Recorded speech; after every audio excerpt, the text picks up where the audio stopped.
Be right back, chat.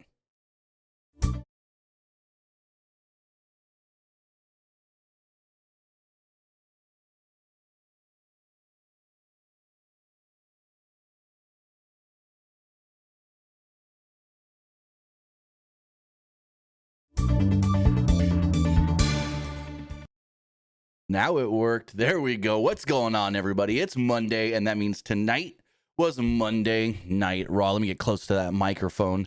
With all of that, tonight was Monday Night Raw. We got some big takeaways from the show. We got a new title match announced for Elimination Chamber-ish. I mean, it was set up and basically announced, but it's weird that they set up AJ versus Becky, but then no one ever officially said it was announced. Like, they never had Adam Pearce announce it. Commentary was always just like, it's happening, but then no graphic, no social media post, any of that. So it's like, what is going on? But Luke, as I try to figure out why these polls didn't get posted, what did you think of Raw?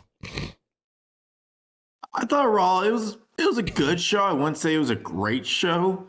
It was very like they did a good job building stuff up for Chamber with some qualifying matches and like announcing. They officially announced Punk versus Finn tonight for the Chamber. I mean, we all kind of expected that match to happen, and the Becky and AJ stuff ish as well. I mean, it was good. I wouldn't say it was great, but it was a very productive Raw. Oh, new update on X. You can now put images with your polls. So, like, you can have an image correspond with each, like, response. That's cool. Might have to take advantage of that here soon. But, yeah, I agree with you. It was a good but not great episode of Raw. And they did do a good job hyping up stuff for Elimination Chamber, which is coming to us on, I think, the 28th in Chicago. Yeah, the end of February. Yeah. So, not a bad show at all. They don't have another premium live event after Chamber till that's Mania, right? Right. Like they don't have April 18th and 19th. Yeah, Chamber's the last premium live event before Mania. Speaking of Mania, I wanted to bring up a Fightful report that the Wrestling Observer also talked about. So the Wrestling Observer kind of hinted at this about a month ago, but Fightful was able to collaborate with people within Vegas. So did you see last year when WWE was in Vegas and a bunch of different like hotels and casinos and different places like had WrestleMania watch parties? I think so, yeah. Well, apparently WWE is trying to put a mandate in place. Anywhere within a 50-mile radius cannot show the event. Really? Yeah. And I want to say it's Circa Hotel. They're the ones that had like the 100-something foot screen out by their pool showing it last year, and they were planning on doing it again this year. I think they did the same. I think they did that for the Super Bowl, probably last night as well. Well, they're known for doing those big screen watch parties, though. But WWE's trying to go for it. I think that's bogus. I don't like that. So, like, you can't just say you're in Vegas, can't get a ticket for Mania. You can't just go over to the Buffalo Wild Wings or the Dave & Buster's and watch it because they can't show it, apparently. Like, let me go to the Fightful report and read what they said. So they can't go on ESPN in that area and, like, watch it or, like... You can watch it at home, yeah. But no, like, establishment, they can't host watch parties. So Fightful wrote the following, stating, quote, WrestleMania watch-alongs may be in jeopardy in Las Vegas. Every year when WrestleMania visits a host city, a number of talent end up getting additional work hosting WrestleMania watch-alongs in that or other cities. This is also common for MMA pay-per-views, Royal Rumbles, and other big shows. That could be coming to an end locally, as we're told that the distributor of the WrestleMania broadcast have informed a number of Las Vegas establishments that they'll be unable to broadcast WrestleMania, even if they pay the licensing fee, which I'll get into in a little bit. They were told that there was a new protocol in place for places within 50 miles of the event, believed to be done to increase ticket sales for the show. There are a number of talent who have already agreed to deals for such. One source familiar with the situation felt like this undermined one of the points of the event being brought to the city, which was to spike Vegas tourism. One person tied to a venue said that while some similar scale operations may try to bypass the rule in Las Vegas, it would affect their UFC business, which is big. So as far as I'm saying, the fee. So what happens is, and I've talked to a bar owner about this with UFC. I was at a bar one time for karaoke, and I'm like, hey, can we watch the UFC fight? And they're like, no. And I'm like, what do you mean, no? Like I said it back to them just like that. And they were like, what happens with pay-per-view shows like that is a bar or a restaurant or a club, I guess you would say, has to pay a fee. The fee is based on the size of the bar. So whatever their quote-unquote maximum capacity is, like say it's a bar that once they hit 250 people in the bar, the fire marshal's going to say no more people allowed. You hit capacity. Well, they have to pay whether 250 people come in or not, X amount of money per that 250. So say they get charged $5 times 250 to be able to show WrestleMania or UFC pay-per-view. They have to try and make that back.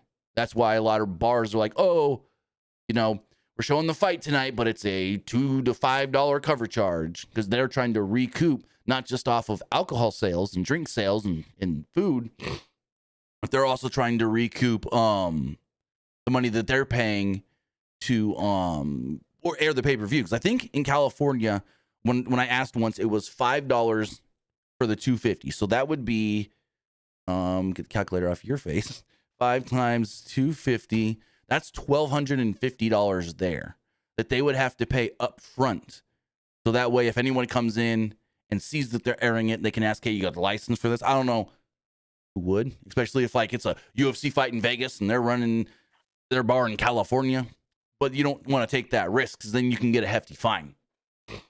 So that's the thing right there, is they're not even allowing that. They're not allowing the bar or the club. Like say it's that Circa. And they had like 1,000 people there, I think, at one point and so that would be $5,000 they'd have to pay up front to, air it. But that's the thing WWE's trying to do.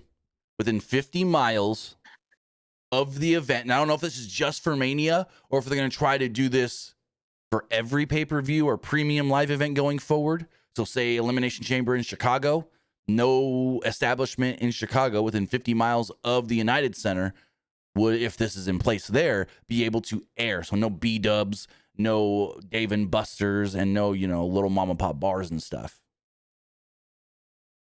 Have you ever gone to like a bar or a restaurant or something to watch like a UFC or a wrestling show? The B-dubs in my college town would host a lot of UFC fights. Yeah. But we don't have to like pay cover. You just go there and they just like have it on the TVs and stuff. I know Buffalo Wild Wings used to charge a cover when they would do UFC, but I think they've stopped that since. And that was 2010. Last time I remember, I was going to go to a B-dubs to watch the UFC, and it was like a $5 cover. And I said, yeah, I'll watch it at home. I'm like, I'm already going to pay you for food? No, I'm good. So, but with all that, that's an interesting one. And then another big news story that broke last night, Braun Breaker out injured after suffering a hernia last week. At first, we didn't know what the issue was as far as how he suffered the hernia, but we learned that he suffered the hernia when he flipped over the announce table last week on Raw. And there's so many dumb people online. He couldn't flip over the announce table without getting hurt. He's weak. What a weak guy. You can get a hernia just from pooping, right? Like, people don't understand how easy it is and rare at the same time it is to suffer a hernia. Like, hernias can happen at any time just doing anything technically strenuous, I guess you would say. So if you push too hard pooping, you can pop a hernia. Just saying, it's possible. So Braun Breaker out. Go for it. Does a hernia, is that like pain in the stomach, or where's that at? I believe it's more usually around the belly button area. Yes.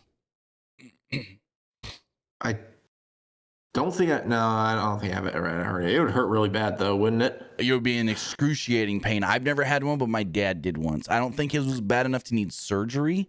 I can't remember. I don't think he had hernia surgery, but I know he had one, and he was in a lot of pain. What's the normally like recovery time for like So if you have surgery. with surgery 4 to 6 weeks typically, WrestleMania's in 9, he should be good to go if he has no setbacks. WWE said that he injured himself training. That's their storyline reasoning. Basically, Paul Heyman told Adam Pearce, "You pissed Braun off so bad last week that he went home and trained too hard and popped a hernia so bad that he needed surgery, serious surgery." So, yeah, Braun will be out for at least a month. Are they? You think they're really gonna say like he popped a hernia because he was flipping the announce table? I mean, they could have just said when he was roid raging. No, they wouldn't say roid raging, but when he was raging a fit at ringside. But no, they're not going to say that. They're going to say that he was training super hard, and they're going to try to make him seem more badass, like he was a guy in the gym just throwing too many what's the word I'm looking for? Racks on the bar and he was going lifting too too hard. much weight. Yeah, so he'll be gone for at least a month, I assume. At least. Other than that, I'm just trying to think of any other news we haven't covered really quickly.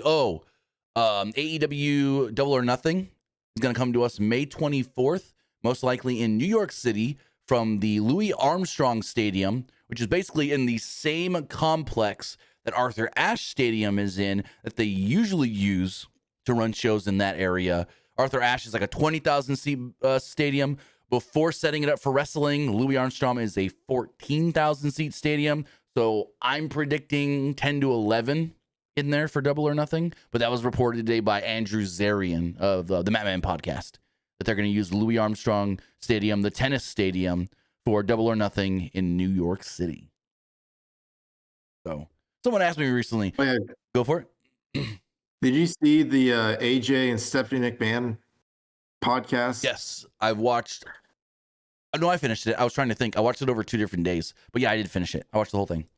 So basically, like when Stephanie asked, like you took the gloves off, but then you put them back on. What does that mean? And then AJ says, I don't know. Yeah. He goes, they didn't want me to, so I don't know. I'm like, what? And then so many people go, oh, he'll be in AEW by the summer wrestling Kenny Omega. I'm like, no, he won't. No, he won't. He's done. Not for, well, he said one thing that would get him out of retirement is if his son, because his son's starting to train.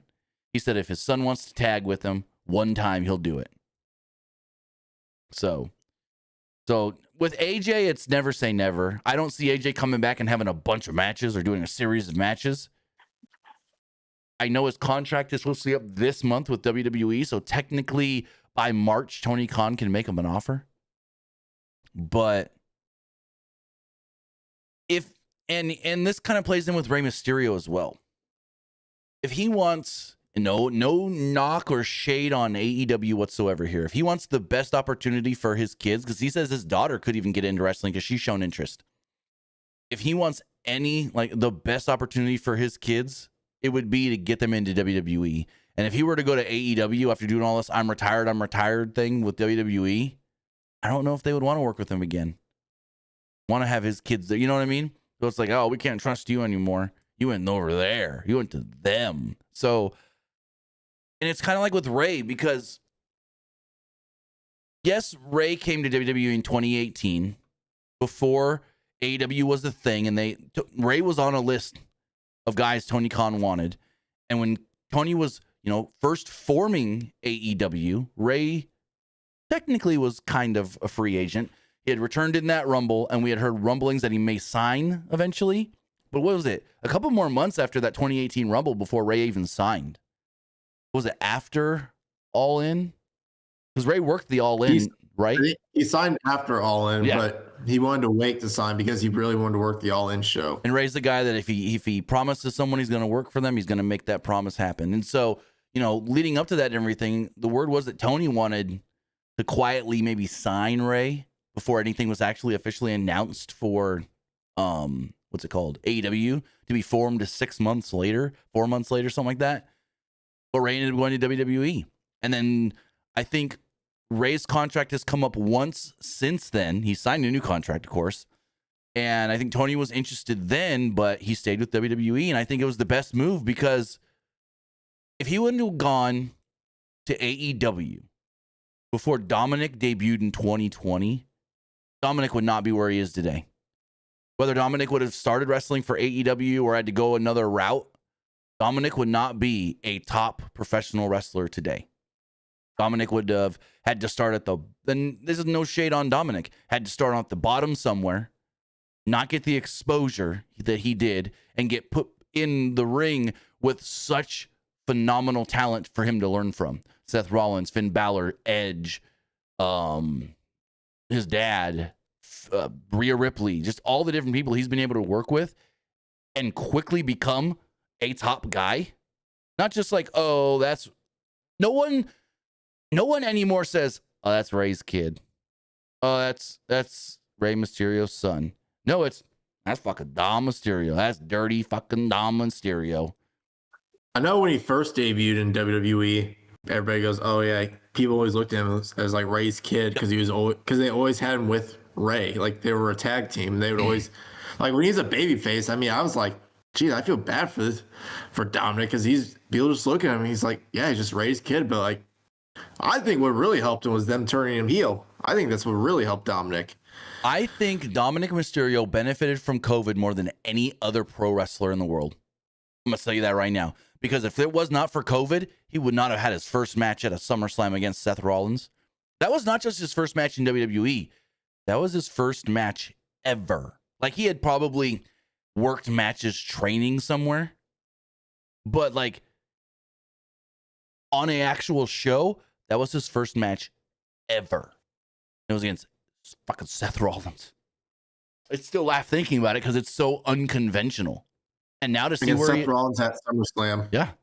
And now to see where he is today, holy crap. Only 6 years, not even 6 years later, 5.5 years later, he's become a top star in the world. Yep. Unprecedented, and more power to him. But with all of that, I want to say thank you for joining us here, twitch.tv/PWU Unlimited, youtube.com/Pro Wrestling Unlimited, and podcast services all around the globe like Stitcher, Spotify, Google Pod, Apple Pod, Anchor, iHeartRadio, and so much more. Remember, if you're watching live on Twitch, you can help us out a couple of different ways. You can either help us out by hitting that donate button down below or by donating Twitch bits in the live chat.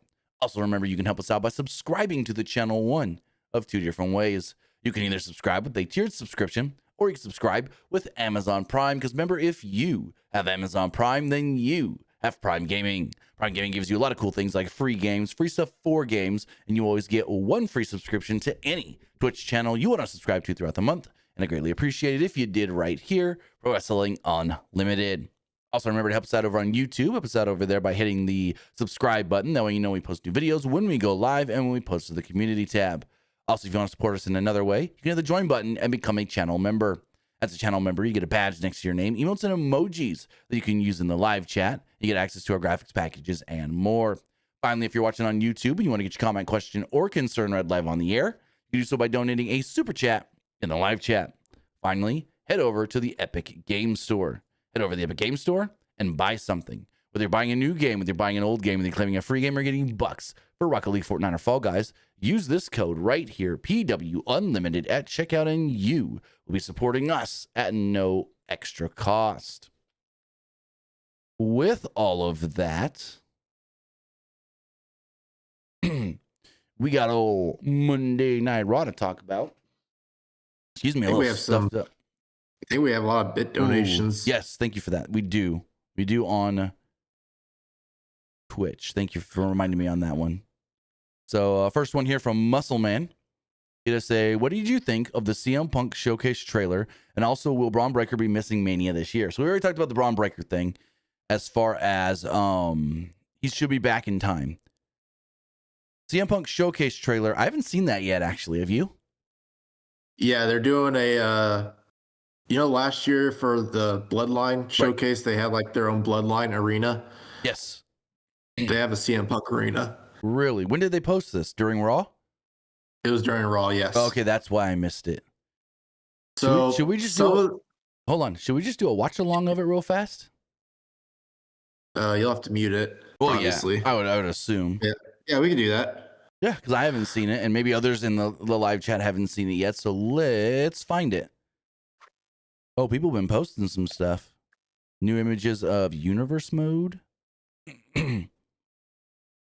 What do you think of Showcase personally? Have you tried it like from last season? I usually dabble. I don't like. I rarely ever finish them, to be honest. I personally hate it. I Why? hate it. It's so stupid because you're doing extra work to unlock characters, even if you get like the $150 version of the game, you still have to do the work to unlock these characters. And it takes forever. Here's the thing. You know what's even worse this year? They usually have the when you get the season pass or whatever, you get an accelerator. What the accelerator does is just unlocks everything at start. They're not even doing that this year. They're not doing that at all this year. You have to grind the game last year. Yeah, they did. Because I didn't play much of Showcase. I didn't do any My Faction or My Rise, and I had everything. So they're not doing that this year, and people are mad because you're paying for all this stuff, and like the extra characters you're getting through like the deluxe edition, the extra characters from the Raw edition, the WCW Monday Night Wars thing. You're gonna get all these cool extra characters, and then you gotta grind to unlock them, even though you're paying extra money to have them. That's what people are mad about. I wonder what the pre-order like packs are in, because one of them's the Joe Hendry. So that's the DLC. That's the pre-order pack. It's Joe Hendry. So I wonder who else is gonna be with Joe Hendry. Whether that's like are they gonna do like a Ricky Saints like along with him? Are they gonna? I could tell you right now. Let me go to my email because they sent an email about the pre-order bonus. Because I assume they're probably gonna add like a Ricky Saints. Who else? Oh, Ricky Saints, I think, is just in the game because CM Punk posted like a teaser from my GM today, and he had drafted Ricky Saints, so he's just in the game. So this says this is from 2K email sent to me. It's sent to everybody, of course, but it says, nope, this is not the right email. Where is it? I think for the past 2 games they had Mr. Perfect as a DLC. Oh yeah, he's always in these games. I know for a while Mr. Perfect wasn't even like a downloaded character. Mm-hmm. But like they finally added him back like 2 games ago. Maybe they didn't send it. I thought they sent an email. No, it was just about CM Punk on the cover and the different editions. So this doesn't actually talk about the Joe Hendry thing. But hold on, I can tell you exactly what comes in it though. WWE 2K free order.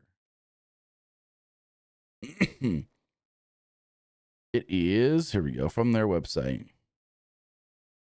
The Joe Hendry pack comes with Joe Hendry, a My Faction Evo card Joe Hendry, a My Superstar Creative Superstar Joe Hendry T-shirt, and a My Superstar Island emote, the Joe Hendry spin. That's what you get with the Joe Hendry pre-order pack. That's it. I wonder what they'll do for like DLC characters, for characters you can get like later on in the game, like in the coming months. So it says right here, it says season pass will actually be 6 different packs. Plus, we'll be getting a WrestleMania 42 pack at some point in the summer. So that'll give us the WrestleMania 42 stadium and anything else associated with that. So like we'll probably get like a WrestleMania CM Punk, maybe, most likely. Maybe like a WrestleMania like. And I saw, give me 2 seconds. I saw something about we're getting different things in the DLC now. Where is it? I saw somebody posted something saying that like DLC packs will now come with new arenas and different additions, not just here's your 5 wrestlers. Let me see. Let's see.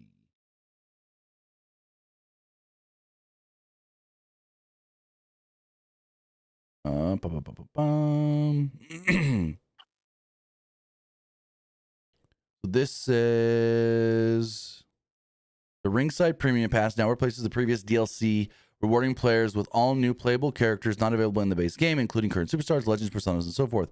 Each premium version of the Ringside Pass will include the new DLC characters, with the first one unlocking automatically. The rest can be unlocked within the first 20 tiers by earning RXP just from playing the game. Other characters such as personas will generally be available from tiers 21 through 40. So basically you're paying the whatever for the DLC, then you got to grind to get them. That's the thing that people are mad about. So not only is it just like, oh, you got this pack with Joe Hendry, Ricky Saints, Ivy Nile, just name like 5 wrestlers. You don't just automatically get them when the DLC comes out. You get one, and then the rest you have to grind and play to get. So I guess kind of good for streamers because now they've got, goals to hit on stream with this game and more reasons to stream it and keep playing. But it's still kind of, I don't know. Basically, they've got a battle pass now is what this is, because there's going to be a free pack, a free version of the Ringside Pass, and a premium version of the Ringside Pass is what gives you the DLC characters. They're fucking Fortnite now with fucking battle pass. That's what it is. So who knows how much they're going to charge either. But it's going to be 6 of them, they said. We'll see. But as far as this trailer does go, I do have it up. Let's do this. All right. So if you guys haven't seen the trailer, I'm going to mute it because there's licensed music, of course. We're going to watch through this and see what they announced for CM Punk Showcase. Oh, nope. The audio did play. There it goes. So it was at last year's WrestleMania, CM Punk, Roman, and Seth. Old ECW Punk. Oh, yeah, that like Mutton Chops Punk. Got Mutton Chops Punk, long-haired Punk. What was that, Nexus Punk? ECW Punk. 2013. Again, last year's Mania. Current Punk. I mean, this doesn't look bad as far as like his different looks go. Well, that's cool. The beads. So that's a match that's going to be playable. Cena Punk from Raw. Last year's Mania. That was the hang on, I'll say it after this. Go for it. I'm just talking over it. Go for it. That was the Cena Punk Raw match where, like, if Punk won, he would be facing The Rock at Mania instead of Cena. Right. Was that a Randy Orton? Hold on. Was that him and Randy Nexus Punk. Him and Randy Orton? Yep. Mania 25. I mean, there are going to be dream matches. Oh, there's the Punk Arena. Oh, they're giving us a fist, but it's the Punk fist. They're giving us a fist. And that's the Punk fist. Oh, a dream match, him and Eddie. Okay, him and... Oh, no. You know what this match is going to be, right? That's got to be... him and AJ. Him and AJ versus Miz and Maurice. Him and Austin. Of course, they got to put that one in there as a dream match.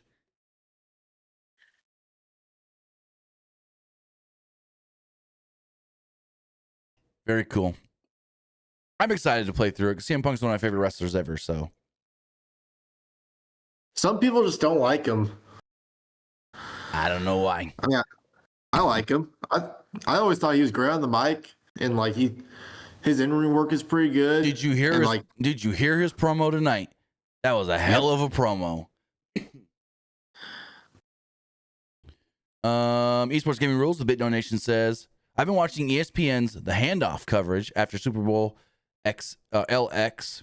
Now that ESPN is prepping for its first ever Super Bowl broadcast, Super Bowl 61 in Disney's backyard of LA. And what do you think of the Super Bowl LX1 logo? I mean, it fits LA. It's just the letters with the big wave going through them.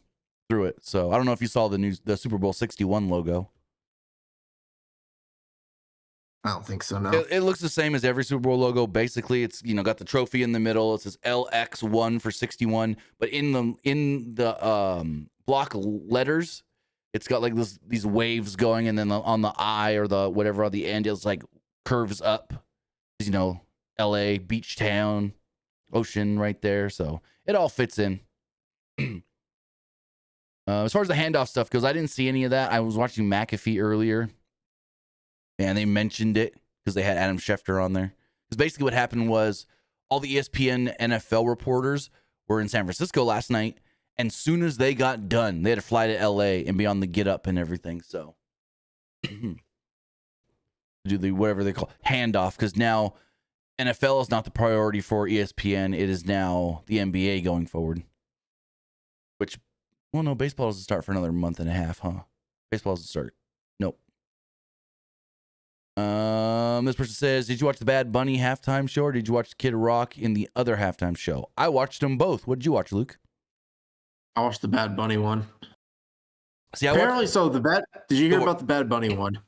I heard a lot about the Bad Bunny one. What are you talking about specifically? So when they were like doing like the whole like wedding thing, like that was a real wedding. Mm-hmm. Yes. People really got married. That was like, if that was my wedding, I would never get a divorce.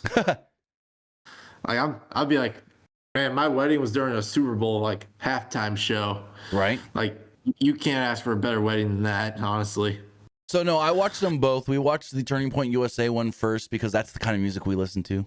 I mean, Brantley Gilbert, Lee Brice, Gabby Barrett, Kid Rock. So that's just, I'm a country music fan. I don't listen to Bad Bunny.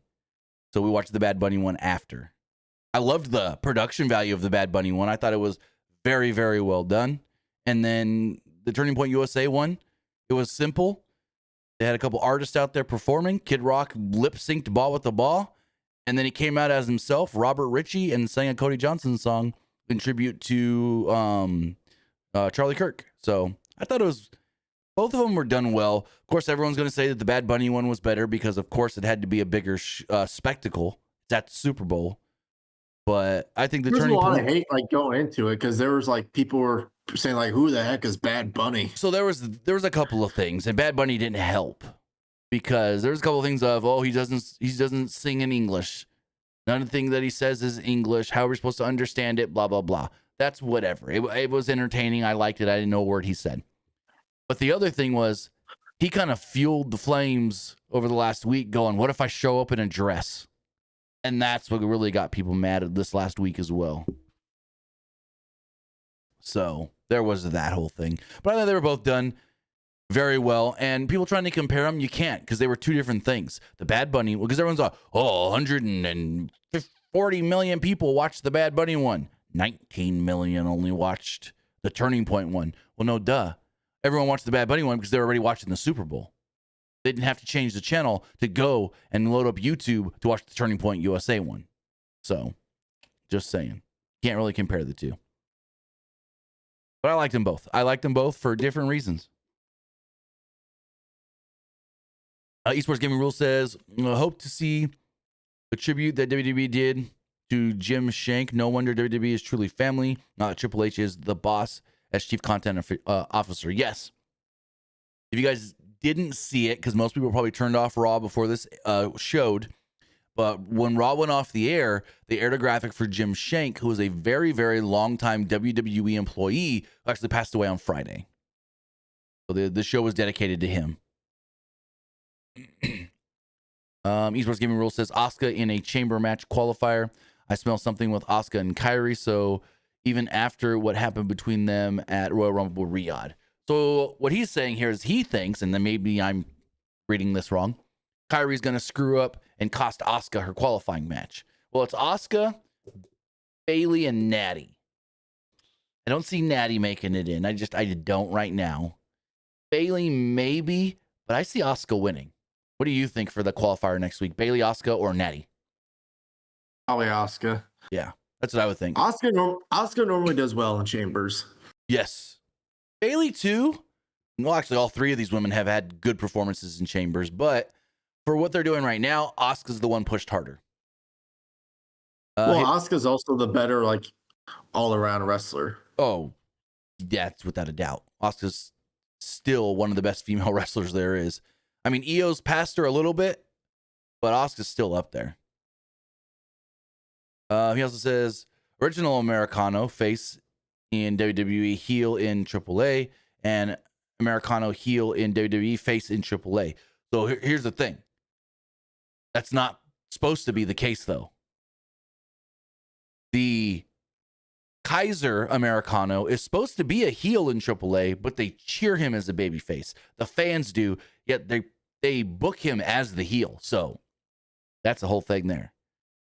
Well, yeah, because like he's supposed to be a heel, but the reason why he gets cheered a lot is because he speaks perfect like Spanish. Yeah, and same with Dom. Dom is booked as a heel, but gets cheered like the biggest babyface you've ever seen. He gets cheered like Mystico in Mexico, the biggest babyface there. Isn't Mystico like basically like their version of like John Cena almost? I guess you could say that. He's the current Mexican like John Cena or Tanahashi. He's been around there forever. Left for a short period of time to go be Sin Cara in WWE, and then came back and was bigger than ever. I always liked him as Sin Cara, even when I was a kid. Right. Like he was another one of those like wrestlers during the PG. I know I said this about Ryback, like during that PG era. Like he was one of those guys where like he was supposed to be like this like I guess this one he was supposed to be like this superhero that where his gimmick would go well with like get over with kids. Oh yes, they wanted him to be the new Rey Mysterio. I just don't know what happened though. I guess he got fired and they had to like find a new Sin Cara. Well, at one point he got injured, so they just were like, we don't want to take the character off TV, so they put Unico under the mask or whatever it was. Yeah. And so because they just didn't want to lose the momentum of the character on TV, which is technically a benefit you have with having a masked wrestler. You could just throw somebody else under there. But then the issue was Unico got this big shoulder tattoo. That ain't the same guy. That's like in AEW, they got the Clone, who's supposed to be the clone of Hologram. Yet if he's the clone, why is this guy all tatted up? Clones are supposed to be identical. So then they had to like fire Mystico. Well, just eventually he got fired. Yeah. I mean, they at one point had Sin Cara versus Sin Cara Negro. They had the blue Sin Cara versus the black Sin Cara. They did that whole thing. And that the black Sin Cara was actually Hunico. Mm-hmm.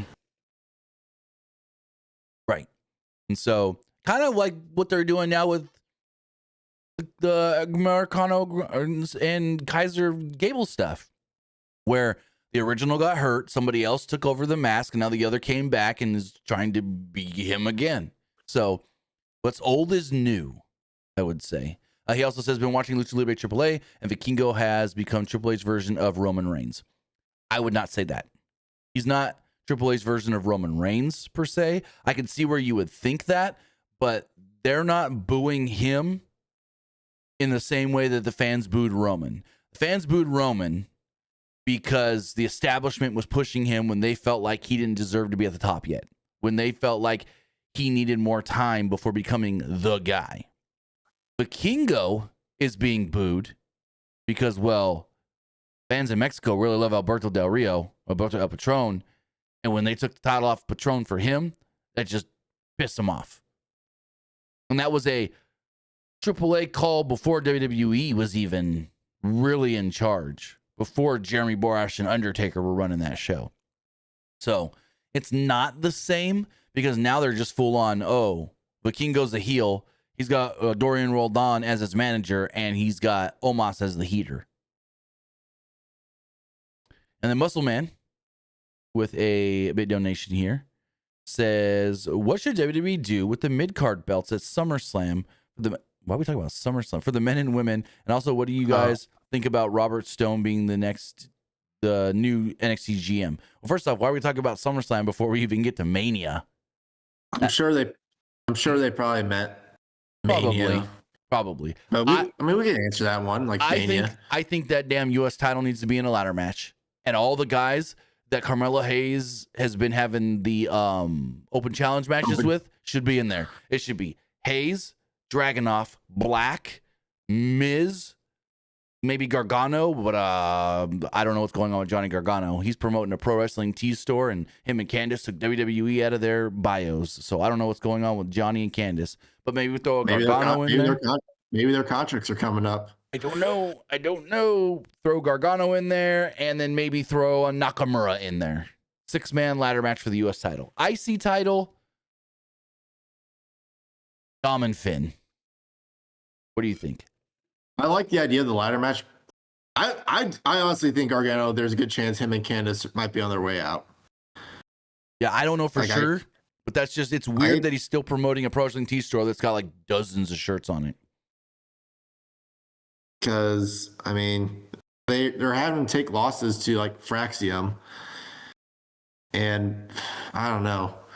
I really want them to do something with him as a singles guy now that Ciampa's gone, but maybe they're like, they just don't have anything for him as a singles guy on the main roster right now. So let's see. Johnny Gargano's pro wrestling tee store has I was just on it earlier. Why isn't it loading? Here we go. 2, 3, 4. 1, 2, 3, 4, 5, 6, 7, 8. It's 4 times 8. He's got 32 shirts on his pro wrestling tees. Oh no, that's just on page 1. 9. He's got 9 times 4. He's got almost 40 shirts on his pro wrestling tees.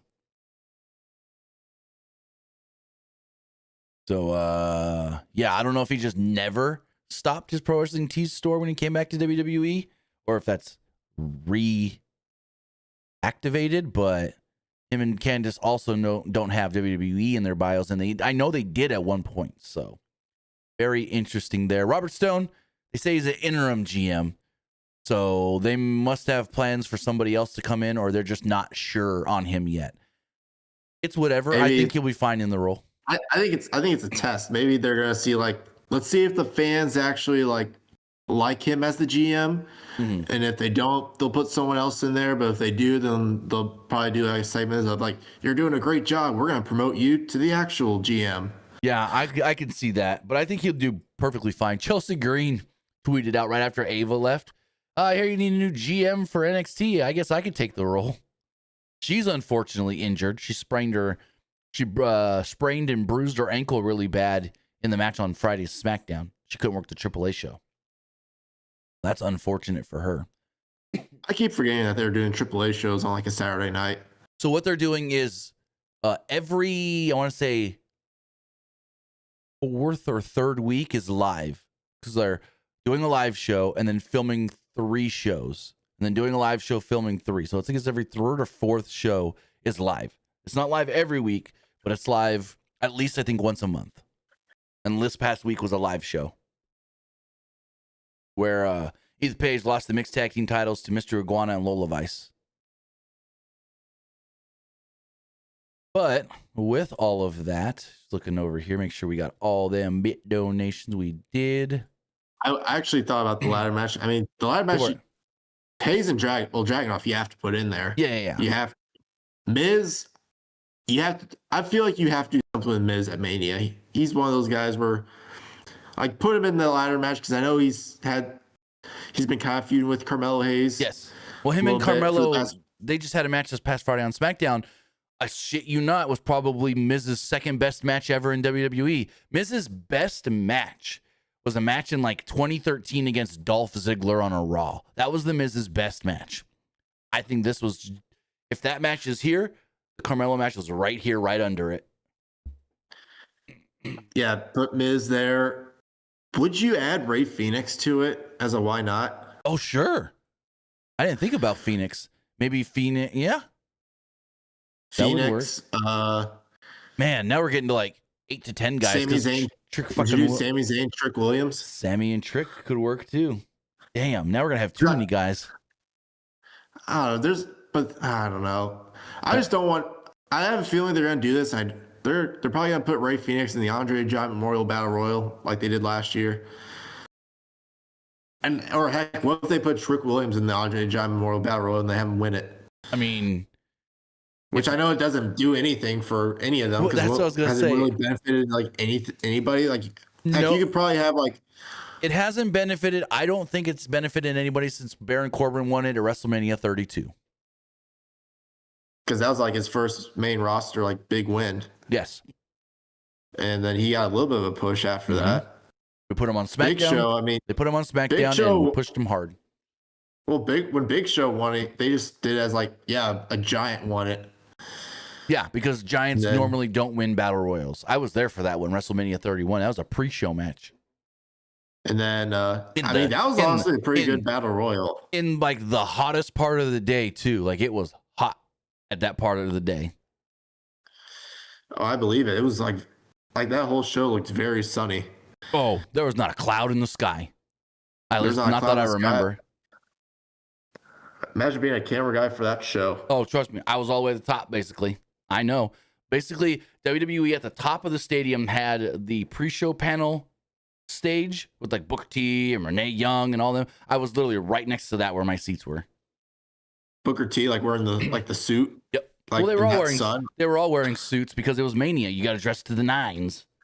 Yeah, like 3-piece suits and everything. All in the hot sun. Right. So, like the hottest show I had to work was the Solar Eclipse, like 2 years ago. Interesting.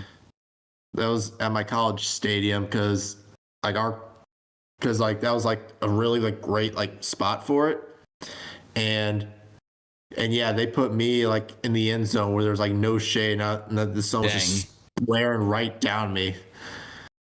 That stinks. So I was like, I think I guzzled down like 5 or 6 water bottles. I was like, yeah, this is brutal.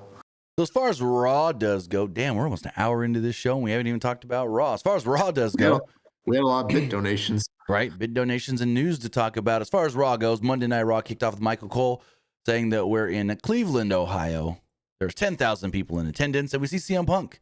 All of a sudden, we also see his lovely wife, AJ Lee. And I'm like, well, what the fuck? AJ's on this show.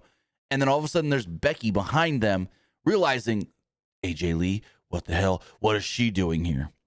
Michael Cole then says, we have a little bit of a breaking news situation. I go, breaking news what? And he announces Braun Breaker was injured while training, must undergo surgery, and is out indefinitely.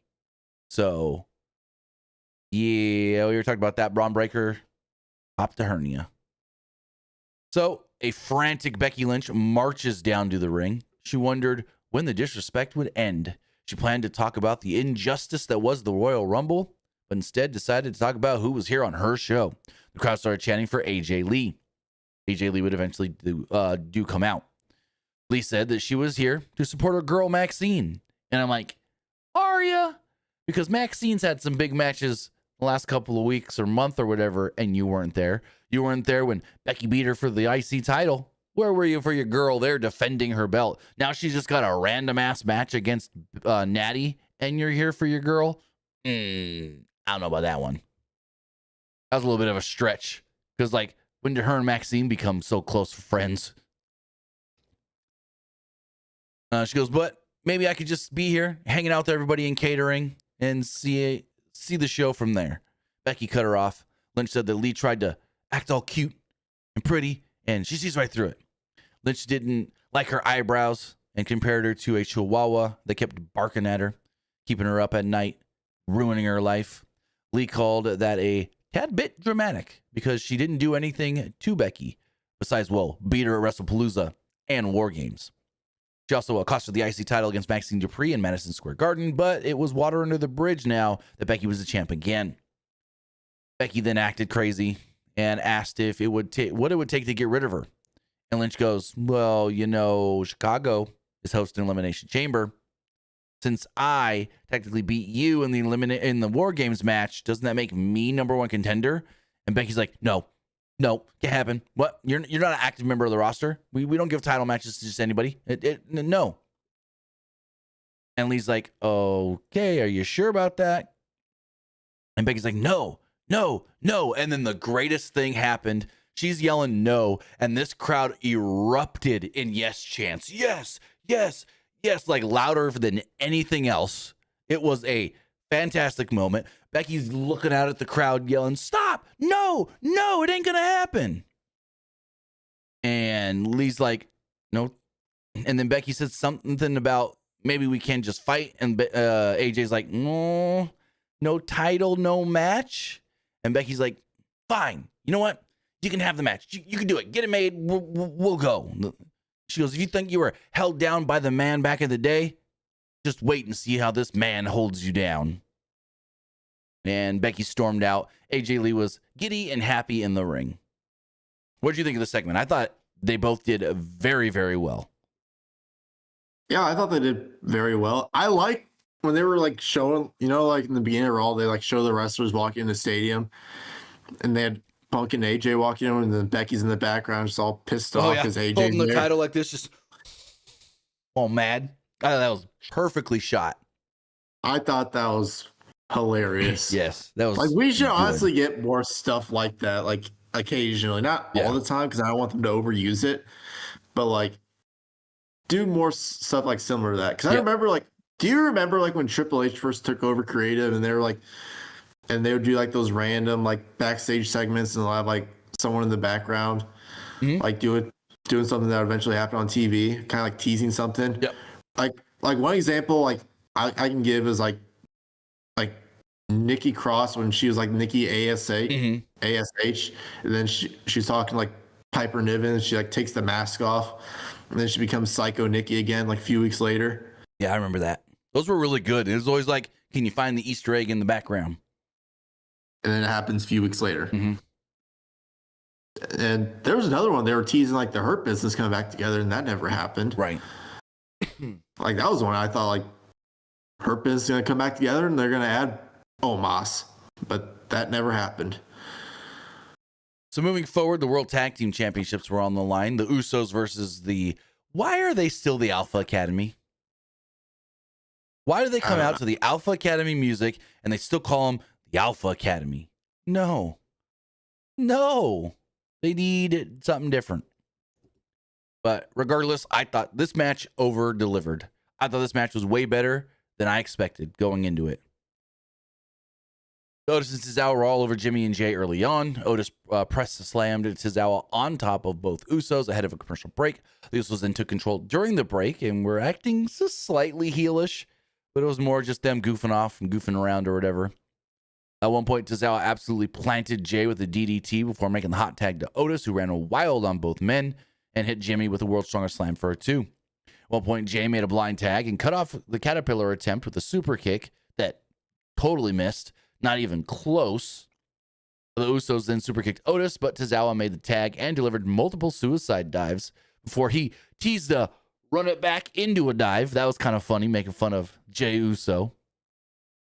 Tozawa then hit Jimmy with a diving senton for a very close near fall that the crowd thought was the end. Otis tagged in. Jimmy super kicked both Tozawa and Otis. Usos then gave Otis a double spear. 1D, 1, 2, 3. Jay pinned Otis. Before we get to the post-match, what did you think of the actual match itself? I thought it was way better than I was expecting. Yeah, I thought it was better than I expected. I mean, Alpha Academy, they weren't winning. They're not going to have them beat the Usos. Not at all. I wonder what they're going to have the Usos do at Mania with the tag titles, because they're obviously going to go into Mania with the tag titles. I wonder who they're going to defend against. Just the New Day? As we saw post-match, we can talk about that here. Byron Saxton interviewed the Usos and said, what's next for you guys going into Mania? Jay's like, shout out Alpha Academy. They gave us a great fight there. And then Jimmy's like, hey, I know we're a team and all. You need to get back to main event Jey Uso. You need to go win the Chamber, and you need to go main event WrestleMania, win that title, and yeet with everybody. I'm like, oh, okay, that's random. Like, you're not just like, hey, let's go out there and defend these titles all the time and have great matches as tag teams. No, Jimmy's over here telling old Jay, you need to be a singles guy again. So that confused me for sure. I can see Jay qualifying for the Chamber. He ain't winning it. It's Cody Rhodes. Cody Rhodes winning, and they're probably add Jacob Fatu to make it a triple threat at Mania.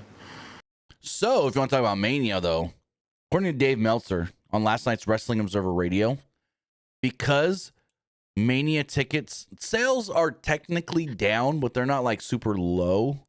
But from February of last year, they had more tickets sold than they do February of this year for Mania. And apparently Triple H is getting worried and nervous and basically telling people nothing is solid. The only match that is official and not going to be changed is CM Punk and Roman Reigns. Even as of last week, Cody versus Drew, maybe with Jacob involved, was not 100%. Could still be changed before they get to Mania. So, well, I think I know when they announced like Mania next year going to be in Saudi Arabia, like WWE was kind of hoping that like Mania tickets like this year would go like well with people not wanting to travel to Saudi for Mania. So they've got almost 37,000 tickets out right now, and I think they were close to 40 at the same time last year. I mean, I want to go to Mania, but it's the weekend of my grandma's birthday. No, the cheapest. So if you want to sit at the very, very, very top, at the back row of the stadium, for 2 nights, it's 700 and something bucks. For a decent seat, for 2 nights, it's like 3,500.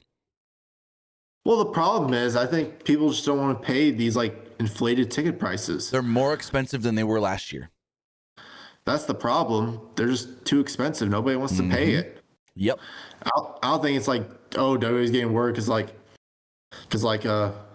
maybe they're not, people aren't thinking like they're going to be like good matches that are worth going to see in person.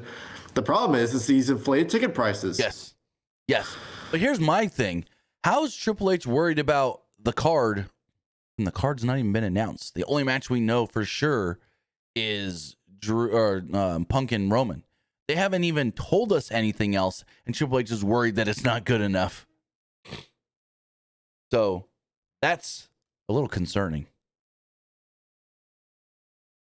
I would have thought they would have announced, Liv would have announced her decision already. Right. Well, yeah, according to Dave Meltzer last night, nothing is a lock right now. Anything can change. Corey says, why can't WrestleMania be in London? London don't want to pay enough. If London will put up the money, they'll go to London. But apparently, London ain't paying them what they want or offering what they want. Well, they did tease about WrestleMania going to London. Oh no, they've had talks with the mayor of London, but it's all going to come down to what does the city want to give them and how much do they want to pay them in a rights fee. I mean, I'm just waiting for them to go to Indy at some point, which that's probably not going to be till 2030. I mean, they got that deal signed to go there eventually. Well, next year it's going to be in Saudi. Yeah. The year after that, I know they still owe New Orleans a Mania. Yes. Because they backed out because they decided to go back to Vegas. Vegas basically begged them and said, we'll give you more money to come back. So, yeah, I know New Orleans is going to get a Mania.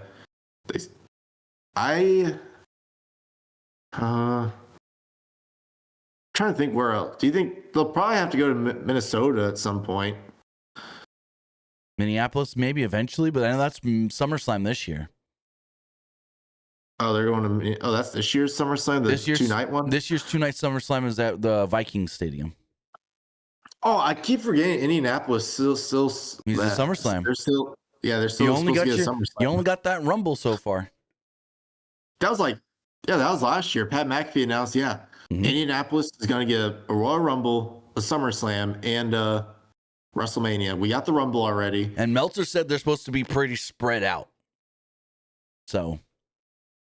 Yeah, so that Mania is probably going to not be till like 2030, and maybe that SummerSlam is probably going to be like next summer. That's what I was going to say. I can see 2028 SummerSlam, 2030 Mania. You mean 2027 SummerSlam? Yes. I got my years mixed up. And then probably the 2030 Mania. Yeah. That's so far away. I was kind of bummed they didn't do Mania this year or next year, because I really want to go to Mania. That's like the top of my bucket list. I really want to go this year, but it's my grandma's birthday. I'm not going to Saudi. Right. I'm not going to Saudi for Mania. For a Mania. Apparently, green shirt guy was at the Rumble. He was. And he was signing like autographs to fans. Yep. Crazy. So moving I forward, also saw some of the. Sorry to cut you off Oh, no, again. you're fine. I know I'm talking a lot about No, it. you're but, good. I was seeing some like the videos of like all the like the stuff they were doing that Rumble weekend. It actually looked pretty good. So they had all this stuff set up for a fan zone and like all these cool things. And there's a video of Triple H going, "Hey, are we allowed to bring any of this back to the States and do this there? Because this is cool as shit."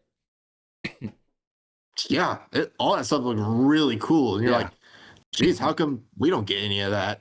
I mean, for Mania, you get the world, the WrestleMania Access, which is cool. I did the WrestleMania 31 Access. Basically, it was a lot of autograph signings. When I did it, I don't think they do them now, but when I went to Access, they were running live NXT matches. And then we were also able to go inside of an elimination chamber. And I think the day I was there, Finn Balor was doing photos inside the chamber. That's when he was still in NXT. I want to go inside a chamber. It's pretty cool. I want to get a picture inside one of the pods. I wonder if they let you do that. From what I remember, and granted, this was 2015. You just walked into the chamber. It was like open. Of course, you walk in. Finn's standing in the middle of the ring. They take your picture, and then you walk off. I don't even think I took the picture. I just walked in and was like, "This is cool. This is huge," and then I just walked out. It was in the San Francisco Convention Center, the same place that they did the Super Bowl Radio Row, where McAfee's show was for a couple of days this past week.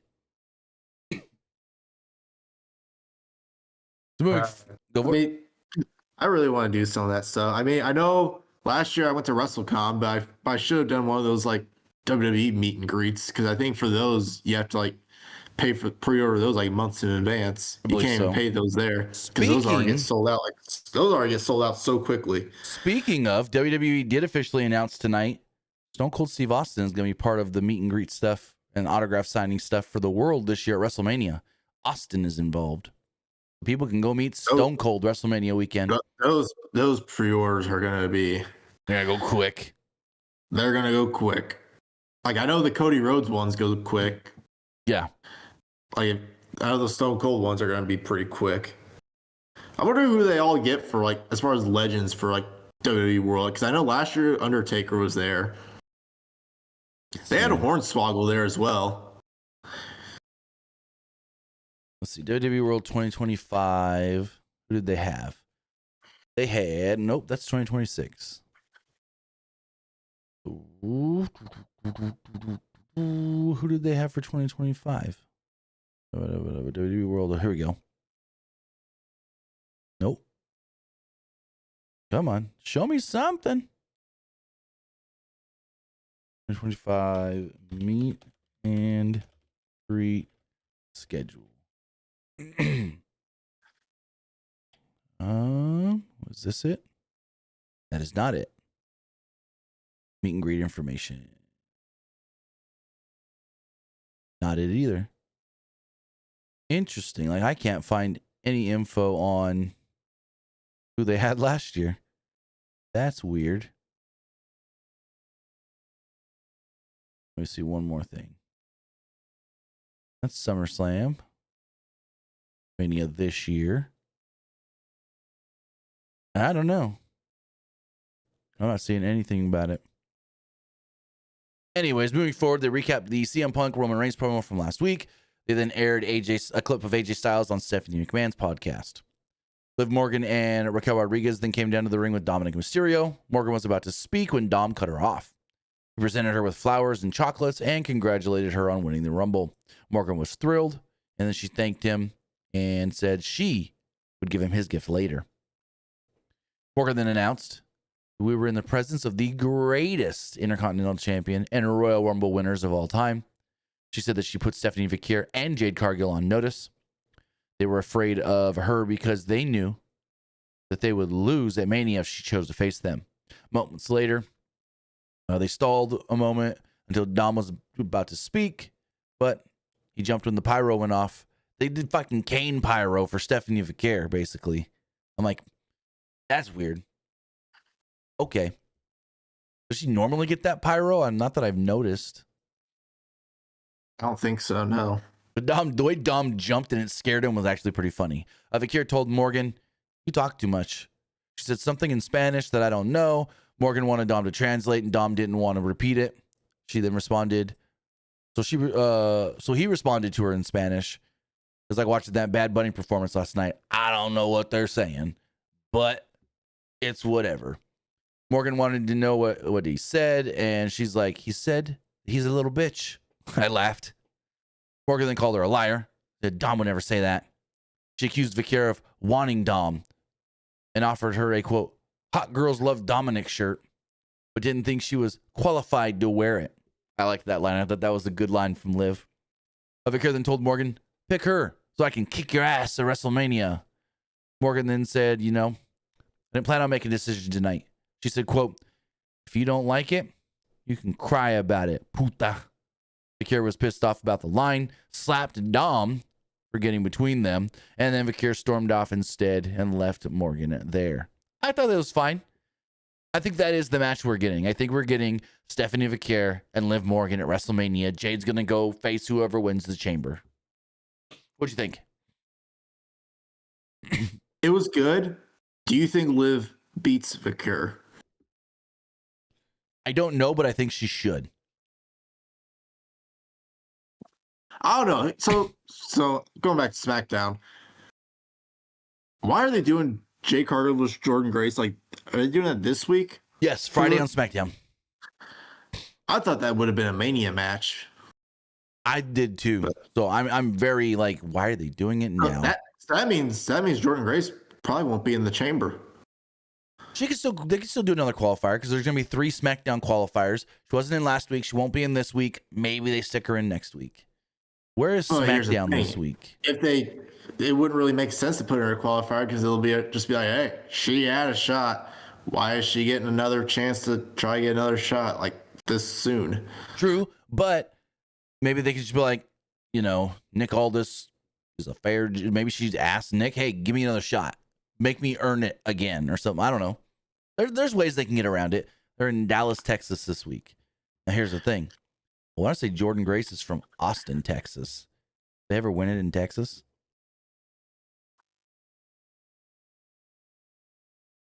Let's see. Yeah, she was born in Austin, Texas. Now she lives in Atlanta, of course, with her husband, Jonathan Gresham. But she's from Austin. I forgot about Jonathan Gresham. Follow them on social media. They're a good couple to follow. They are. I know Jonathan Gresham. He was on like Instagram Live playing a video game. Why hasn't he wrestled in a while? Didn't something happen to him? So he suffered a stroke back in like August. I think he just returned to the ring this past weekend for during the Jersey J Cup or whatever it is. He was somebody who was big on the indies in like 2021 and 2022. Yeah, no. I think people just remember. And then he signed with AEW. Then he got in a heated altercation with Tony Khan, and they released him. Then he signed with Impact Wrestling. Is he still signed there, or is he not in Impact anymore? I don't think he's signed to anybody. He was signed with Impact for a little bit when Jordynne Grace was there. Yep. Yeah, I don't think he's not even signed with anybody right now. So, I mean, he'd be one that any company would be lucky to have. He's really, really good, and I think he's somebody that younger wrestlers can learn a lot from. Maybe he signs with NXT. Put him in NXT, honestly. It'd be cool. It'd be cool. They'd probably have to change his name, obviously. Maybe. I mean, they didn't change Jordan's name. It's so weird and random whose name they change and whose name they don't. They kept Jade Cargill. They had to change.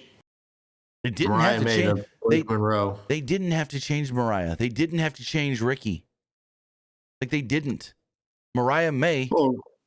Well, Ricky Starks. They changed to Ricky Saints. I mean, he's still the same person.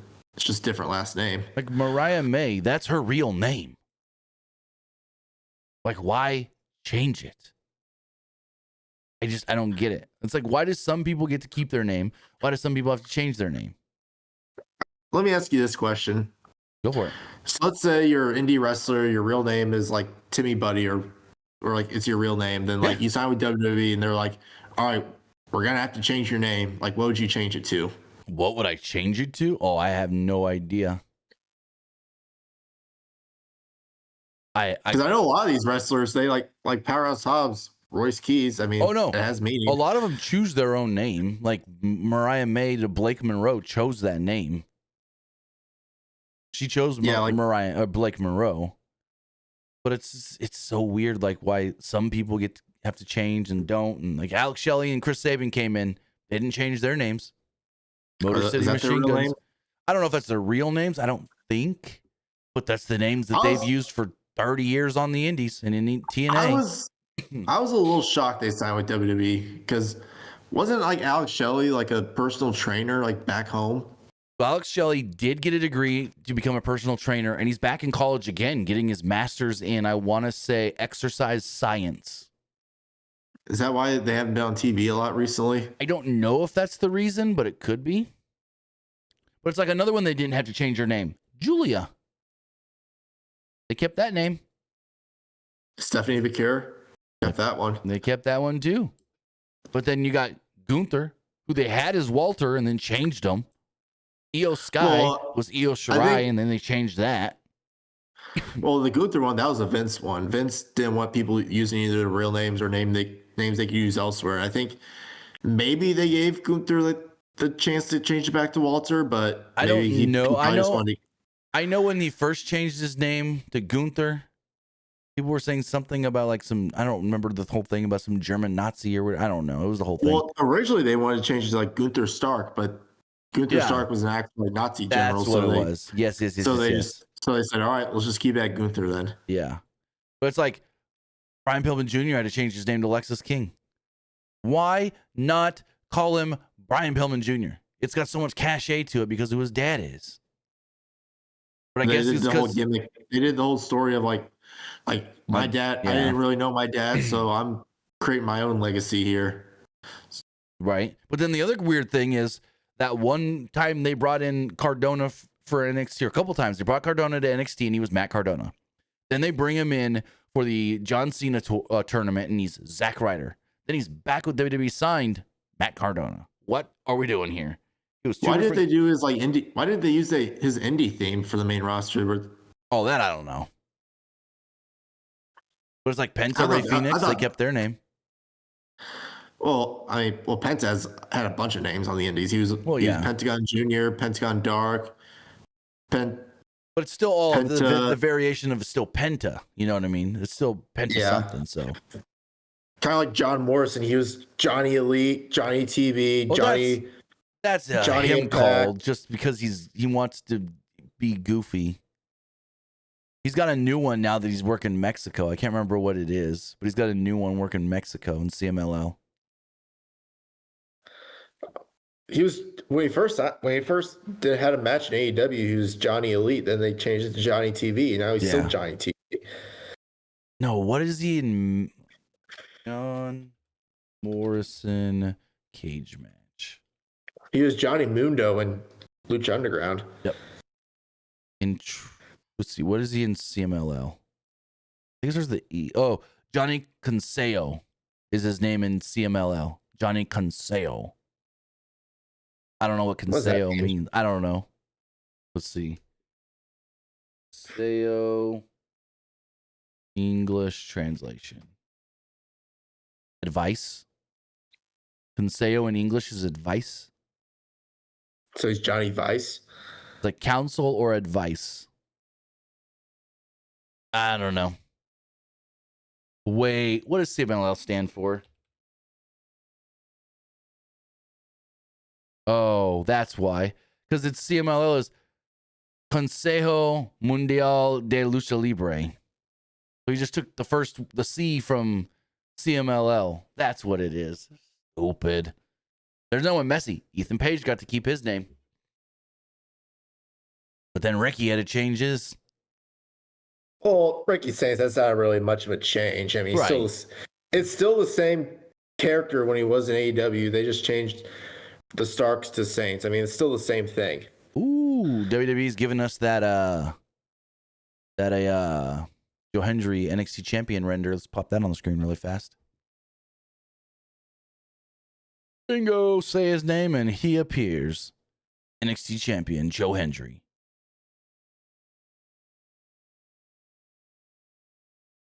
Anyways, back to Monday Night Raw on this Women's Elimination Chamber qualifying match. I thought this match got rough towards the end a little bit. I will say pretty good, but it got rough at times. Not much happened before a commercial break. After the break, Niall was upside down in the corner while Valkyria climbed over her. Ripley then superplexed her. However, Niall managed to bring them both down with a double suplex. Ripley then cut off Niall's offense moments later with a low drop kick. At one point, Niall gave Ripley a snap German suplex, and Ripley almost landed badly on Valkyria. Niall then gave Valkyria a spinning Uranagi for a 2 before applying a Dragon Sleeper. Ripley then broke up the pin with a headbutt. Ripley then went for a Riptide, but Niall countered with the backstabber. There's also a whole convoluted thing where Rhea bent over. Lyra was supposed to jump up onto her shoulders and couldn't get up high enough. So they had to play it up where they fought in the corner for a second. Lyra went up top and then she grabbed her, put her in there. Then they did this the old bulldog deal off the top rope where Ivy jumped off the top rope and was supposed to grab Lyra for a bulldog, but Lyra ducked, so Ivy crashed and burned. Valkyria at one point hit Niall with the Nightwing, but Ripley flew in and clonked her with a running knee to break up the pin. Ripley then followed this up with a Riptide on Lyra and pinned her 1, 2, 3. Ripley now joins Tiffany Stratton in the Elimination Chamber match in just a couple of weeks. What did you think of the match? The match was good. Honestly, I think Tiffany Stratton's going to win the Chamber. You think it's Tiffany and Jade? Yeah. Oof. That last match was rough. I mean, here's the problem with those two. They still need a veteran to help them through matches at times, though. We've seen it a couple times now. If it's not Jordan Grace, I just don't know who else it would necessarily be. Because I think Charlotte and Alexa is probably going to happen at Mania. Maybe. Because I think there's already a story there. Charlotte accidentally eliminated Alexa. Alexa's probably going to go be all psycho on Charlotte now. Or maybe Charlotte turns heel. Honestly, I think Alexa should probably turn heel. I always thought Alexa was always better as a heel than a babyface. Yes. As the mean girl heel, she was really good at that, yes. But I think right now, the way they have her, maybe they could have her. Does she still carry the Lily doll? I don't watch much of SmackDown. Sometimes, not always. Sometimes. It's kind of hit or miss. I personally feel just have her not complete psycho, but maybe psycho, but yet cool, but calm. Maybe she's psycho in matches, but before matches, she's calm. You mean you want her to be Festus? When the bell rings, yeah, it goes crazy. Did you see he did that gimmick in MLW? I saw that. He did the Festus for MLW. Yeah, they had Carl Anderson was trying to calm him down. Yeah. What are you doing? I saw that. I thought that was hilarious. In the back, I feel go for it. I've kind of noticed this was with MLW. Do you feel like MLW just signs a lot of these WWE, these former WWE guys who are really big at one point, but now they kind of fell off. And now when they join MLW, people just forget about them. I don't follow MLW enough, so I don't know. It's kind of random. Cross is their champion. Cross their champion. He was big in WWE at one point. Now people kind of forgot about him. Now that he's in MLW, that's for sure. I don't think many people just follow. Maybe it's because people don't follow MLW that much. Not really. I forgot Dominic Dijakovic. I forgot about him. They put on good shows though. That's the thing. The stuff I see from MLW is usually pretty good. Plus, they got fucking Filthy Tom as one of their announcers because he can't wrestle right now. Who, Tom Lawler? Tom Lawler? Yeah. He had freaking hip replacement surgery a couple months back. So he's on the shelf, but they have him doing commentary. I forgot about him. Yep. He was big for New Japan in America. Yeah, he was big on New Japan Strong. Him and Fred Rosser were a tag team. Wasn't Tom Lawler supposed to have a match with Adam Cole one year, but Adam Cole got hurt? I think so. Like they were supposed to have a match at like Forbidden Door, but Adam Cole got injured. I believe so. Yes. So Liv Morgan checks on Dominic backstage. He was still selling, getting slapped from Stephanie. Morgan tried to console him, saying that he had a chamber qualifying match next week. Oh man, my eyes are starting to water all of a sudden. They saw a dejected Finn Balor sitting nearby. Dom tried to console him, saying JD will be back soon and they could get their tag titles back. Balor said that he wasn't done with CM Punk or the world title and he would do something about it. Dom said, hey, that window might be closed. Punk's facing Roman at Mania. Balor said, quote, you know what, Dom? I'm tired of being an afterthought. I thought you were supposed to be family. And then he left, walked off, pissed off. Telling you, it's Dom and Finn at Mania. I can see it now. You think it's gonna be Dom versus Demon Finn Balor? I mean, I hope it's a demon. When's the last time we saw that demon? When he fought fucking Edge in the Hell in a Cell? 25 Edge. Did you see Finn Balor's like interview with Cody when he said like WWE really mishandled like the demon persona on the main roster? Yes, they kind of did. Because it should be if they do it right, he should be the demon every pay-per-view match. Granted, he doesn't work enough pay-per-view matches though. I'm telling you, I mean, if he didn't get hurt at Mania 2016, things would. SummerSlam. Things would be so much different. That's what killed him. Like they were supposed to make him like this big star on the main roster, but then when he got hurt, Vince was like, he beat fucking Roman to qualify for that match. He beat Roman of all people. He beat Roman. He beat Seth at SummerSlam, and then was hurt in the match. Like, Vince was like impressed with him. Like he was like, because when they saw his work in NXT, Vince was like, this guy can carry a brand. But then you get hurt that fast on the main roster. Vince goes, you ain't worth it. Nope, you're not who I thought you were. Because Vince was like, I like Finn, but he gets hurt a lot. Vince like, Vince was a very first impression kind of guy. That first impression you give Vince is going to mean a lot. And so when you first come up to that main roster, that first little while, you need to impress him big time. Now it's Triple H. Triple H just loves everybody, so. I'm surprised Triple H never even gave him like a big push, though. I thought Triple H kind of always used him as like a tag team guy for like the longest time. Hey, for all we know, maybe Finn wanted to do all that stuff with JD. You know how close they are in real life. Yeah, but even like when Damian, like I'm gonna say it right now, it should have been Finn Balor winning that world title at Mania instead of Damian. Damian's reign was so lackluster. No offense to Damian Priest, but that kind of sucked. All he's got now is he can walk up to Drew McIntyre and go, "Hey, I'll beat you at Mania for the title." Well, ever since Damian lost that belt and like moved to SmackDown, he's done nothing. Right. But have a feud with Aleister Black. Like it should have been Finn. It really should have been him instead of Damian. It should have. I don't know. I feel like I kind of got bored of Damian Priest. I really have. I did. That's for sure. I know Triple H likes him, but I kind of got bored of Damian. I feel like he kind of hit that ceiling in WWE. Now it's like, what else do you do with him? So speaking of Finn, we got a hell of a segment with him and CM Punk. CM Punk cut a hell of a promo here after all this as well. Cole was in the ring ready to interview CM Punk. I believe this is when Corey Graves. No, this wasn't the Austin announcement part. This was just Corey saying, hey, T-Mobile Arena is going to have SmackDown and Raw Mania week. Get your tickets now. Anyways, Punk was ready to do his interview with Michael Cole when Finn Balor would get in the ring and grab the microphone. He reminded us that this was before Punk was in the ring. He reminded us that Punk left Punk lying in the middle of the ring like a little wounded dog 2 weeks ago. Punk was hurt. Balor knew it because he was the one that hurt him. Punk would let Roman Reigns take advantage of his kill. Wouldn't let Roman Reigns take advantage of his kill. It wouldn't be the first time Reigns did so. What are they talking about there? Reigns took advantage of his kill. I don't know what he was talking about. I don't know. Oh yeah, dude. I still can't get that promo out of my head when Roman goes like zebra. What are they supposed to call zebras? Oh yeah. Well, you know what that's from, right?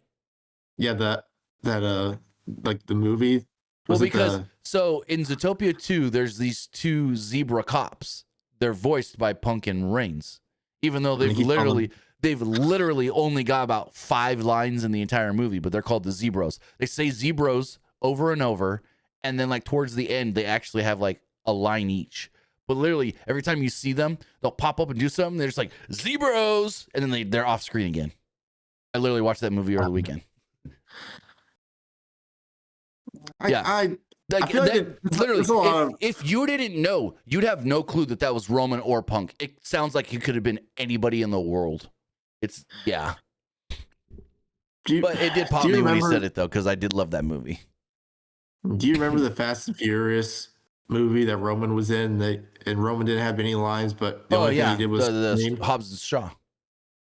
Yeah, they didn't give Roman any lines in that movie when they should have. And Well, yet, no. the only thing he said was he was screaming like with The Rock. Well, yeah, because he was in the family Samoan fight scene or whatever. None of them had lines. Yeah. Well, I think like only one sibling did. Yeah, I believe so. It's been so long since I saw that. Only one sibling did. The mom said most of the stuff. It was only one of the brothers had that like kind of spoke for all of them. Yeah. But Roman's doing more movie stuff. He was in some Eddie Murphy movie recently. He's going to be in Street Fighter. I can see him doing a lot more. I saw this like movie clip, or I don't know if it was a TV show clip. Like there was that Roman was in. This dude was had a blind date set up, and he was and he thought there was this one girl at the bar, but Roman was like, yes. Dude, that's my girl. Oh, what movie is that? I know exactly what you're fucking talking about. I know exactly what you're talking about. And then it wasn't her, but they had a blind date. It was a blind date. It was the dude's blind date, and they was like trying. That girl was like still chirping at Roman. Was like, my boyfriend will beat you up. Yes, hold on. Now it's gonna bug me because I know I've seen that movie. I know I've seen this movie. It is.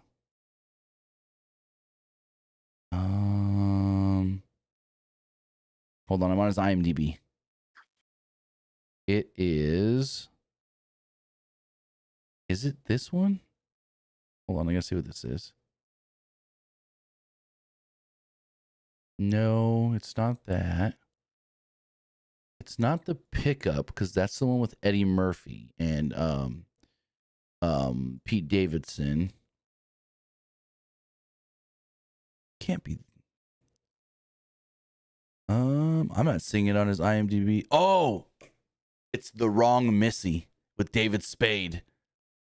Oh yes, yeah, it was David Spade. Because David Spade had a blind date set up, and he was talking to this one girl at the bar, but that was Roman's girl, and they're like that's my girl, bro. It's like, oh no, that's my blind date. I'm pretty sure. I didn't realize it was that long ago. This movie came out 2020. That was a COVID Netflix movie.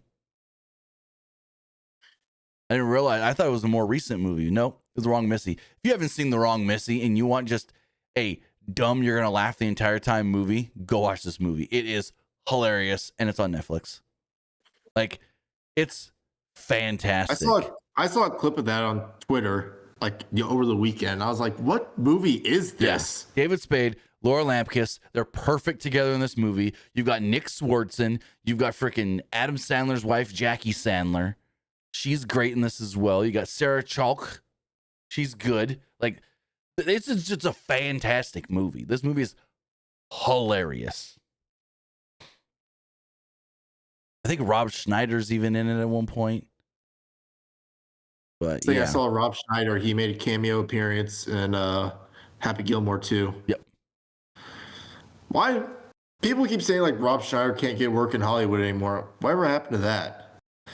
I don't know. I think he's kind of too.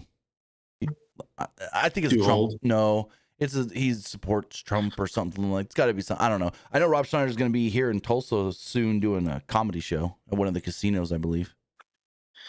Because I know he's really close to Adam Sandler in real life. And, yeah. And like Adam Sandler wanted him to like make an appearance in Happy Gilmore 2. Well, yeah, he does a lot of the Adam Sandler's, he does a lot of the Happy Madison stuff. Like Adam Sandler's animated movie on Netflix, Leo, he did a voice in that. He was in the Kevin James movie Home Team. Yeah, he does a lot of stuff. He was in Hubie Halloween with Adam Sandler. I'm trying to think like more recent stuff he's done. So, but yeah, he's been doing a lot of stand-up though. We're moving forward into this promo. I still don't know what he was talking about when he said this won't be the first time that Roman's tried to take advantage of my kill. He said it wouldn't be the first time. And Reigns took advantage. Reigns took advantage when the top rope snapped. Balor was tired of being an afterthought and tired of being pushed around. He wanted to fight Punk. He wanted to fight Punk for the title, and he wanted an Elimination Chamber. He said he's going to beat Punk on his home turf. Adam Pearce walked out with security. Pearce said, "Hey, Finn, we already had this conversation, and this is not how we conduct business. This is not how we do things here on Monday Night Raw." And Finn's like, "Yeah, well, fuck it. I'm over it. I'm not going to be treated like an afterthought anymore. Do what you got to do." Pearce said that he's known Balor for a long time, and this doesn't need to get ugly.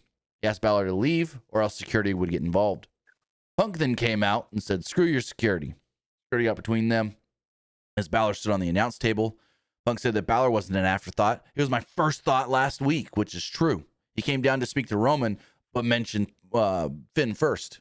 He said, "What you do deserve, though, is an ass beating." Punk's like, "How about you get in this ring? We fight right now." Balor then said that he wasn't fighting for anything but the title. He wanted Punk to put that title on the line. Punk's like, "Fine. You want it? You got it." And Pierce is like, "No, it's not official. I'm not doing it. We're not risking the main event of WrestleMania." In two different ways, you could say. We're not risking it as far as Punk getting hurt and then can't make it to Mania, or we're not risking Finn beating Punk and then it's got to be Finn and Roman, which, boy, does that make Finn look like such a weak person. Oh, it's not going to mean as much if it's Finn and Roman in the main event of Mania? Okay. Finn's an afterthought. Punk then demanded Pierce make the match. He said, "I'm the champ. I should have a little bit of say, shouldn't I?" He's like, "If not, then he would just chase Balor all around the building tonight until he gets his grubby paws on him." Pierce is like, "Can't have that. Fine. You know what? You want it? Go for it. It's official. Elimination Chamber." The crowd then chanted for Punk as security followed Balor as he went to the back. Before we get into the promo, what'd you think of all this? It was good. I didn't like the stuff Adam Pearce was saying. I did not like that because he definitely made Finn look like an afterthought. He made Finn seem weak. But CM Punk's promo was pretty good. Oh, we're next with Michael Cole. Yes, but my whole thing with Pierce going, "You're gonna risk the main event in WrestleMania." It's like, why? Because Punk might lose, and then Finn's got to defend the title. You're making basically Finn telling look, us. Basically, you're making Finn. Oh. Oh, sorry. You're making Finn look weak and like unpopular because you're saying you're gonna take away, like, you're basically gonna like cost this company a CM Punk and Roman match. They're basically telling us without telling us there's no way Finn wins at Chamber, even though we know that. But still, you don't need to say it. I don't think Finn's own mother even thinks he's gonna win. Nope. So Punk looks at Cole and goes, "You still want to do this interview?" And Cole said, "Why would you do this? Why would you jeopardize one of the greatest WrestleMania main events in history for a match against Finn Balor?" Again, make Finn seem weak. Punk said he wasn't jeopardizing anything. He was building something. He was chasing greatness. He was being the fighting champion that the people deserve to see every Monday night. The greatness that he was chasing was a story that has been told for 10 years. Started 10 years ago when he was champion for over 400 days. He tried to be just 1% better every single day. He would fight anybody, anywhere, and prove that he was the best in the world. He wasn't jeopardizing anything with this match. He was brave enough to know that there was no reward without a risk. He was humble enough to know that it could end at any time. And he was confident enough to know, quote, "This shit ain't gonna happen." Punk didn't believe Reigns when he asked him if he hated him. Punk was building something, and Reigns hated that he couldn't stop what Punk is building. WrestleMania will only end one way, with his hand being raised. It was a hell of a hot, fiery promo from Punk. I loved it. Oh, yeah. It was awesome. Now, I'm just going to say, last week on Raw, we had Punk and Roman with hell of a promos. Like, fantastic. Then on SmackDown, Cody and Drew cut 2 fantastic promos. Did you see Cody's promo on SmackDown? Where he said he's not done with Drew. Cody Rhodes, for anybody that didn't see this on SmackDown, goes, you have these 2 guys on Raw over here having a you-know-what measuring contest. Well, they're lucky that I'm not in that because they don't call me Raheem for nothing. This guy's basically out here saying, I got a big dick. I have a question. Go for it. So with like Cody being like the top babyface in the company right now, or basically like he's basically like, I don't know if you agree or disagree. He's basically WWE's new version. He's WWE's like new John Cena, basically. 100%. Do you think after Mania he gets moved to Raw, or do you think they keep on SmackDown? That's an interesting question that I didn't even think of. I think you keep him on SmackDown right now. Do you think at Mania he'll beat Drew? Yeah, but not even for that. I just think you need someone of his star level on cable. You need him on the cable show to help with those ratings. Because with Netflix, it's like the number's the number. They give us numbers. It's whatever. They're the worldwide numbers. They're going to But when we get that real number on Netflix, you need them to be as big as you can. And I'm just going to say it. Unless the only thing that would change it is if you put Punk over on SmackDown, and I don't see that happening. I think Netflix Punk really likes. Or if Roman goes back to full time. Oh, basically. You want to talk about Roman? Roman's working like 5-6 dates between now and Mania. He put it out today. Like, Roman ain't going full time ever again. And because of that, you need somebody like a Cody Rhodes on SmackDown. Unless you're moving like Punk over, it's not going to happen. They need Cody for those ratings. Trying to find he put out a graphic today that said all of his dates till Mania. There it is. 1, 2, 3, 4, 5. He's working 5 shows. No more in February that we know of. He's going to be in Indianapolis on March 2nd, San Antonio on March 16th, Boston on March 23rd, Madison Square Garden March 30th, and he's going to be in Sacramento on April 13th, the final Raw before Mania. 1, 2, 3, 4, 5. All Roman's working from now to Mania advertised. Could they throw him on another random show? Could he show up at Chamber and attack Punk afterwards? Maybe. But Roman's on that cushy deal. Oh, yeah. It's going to stay that way until he's done with WWE. Yep.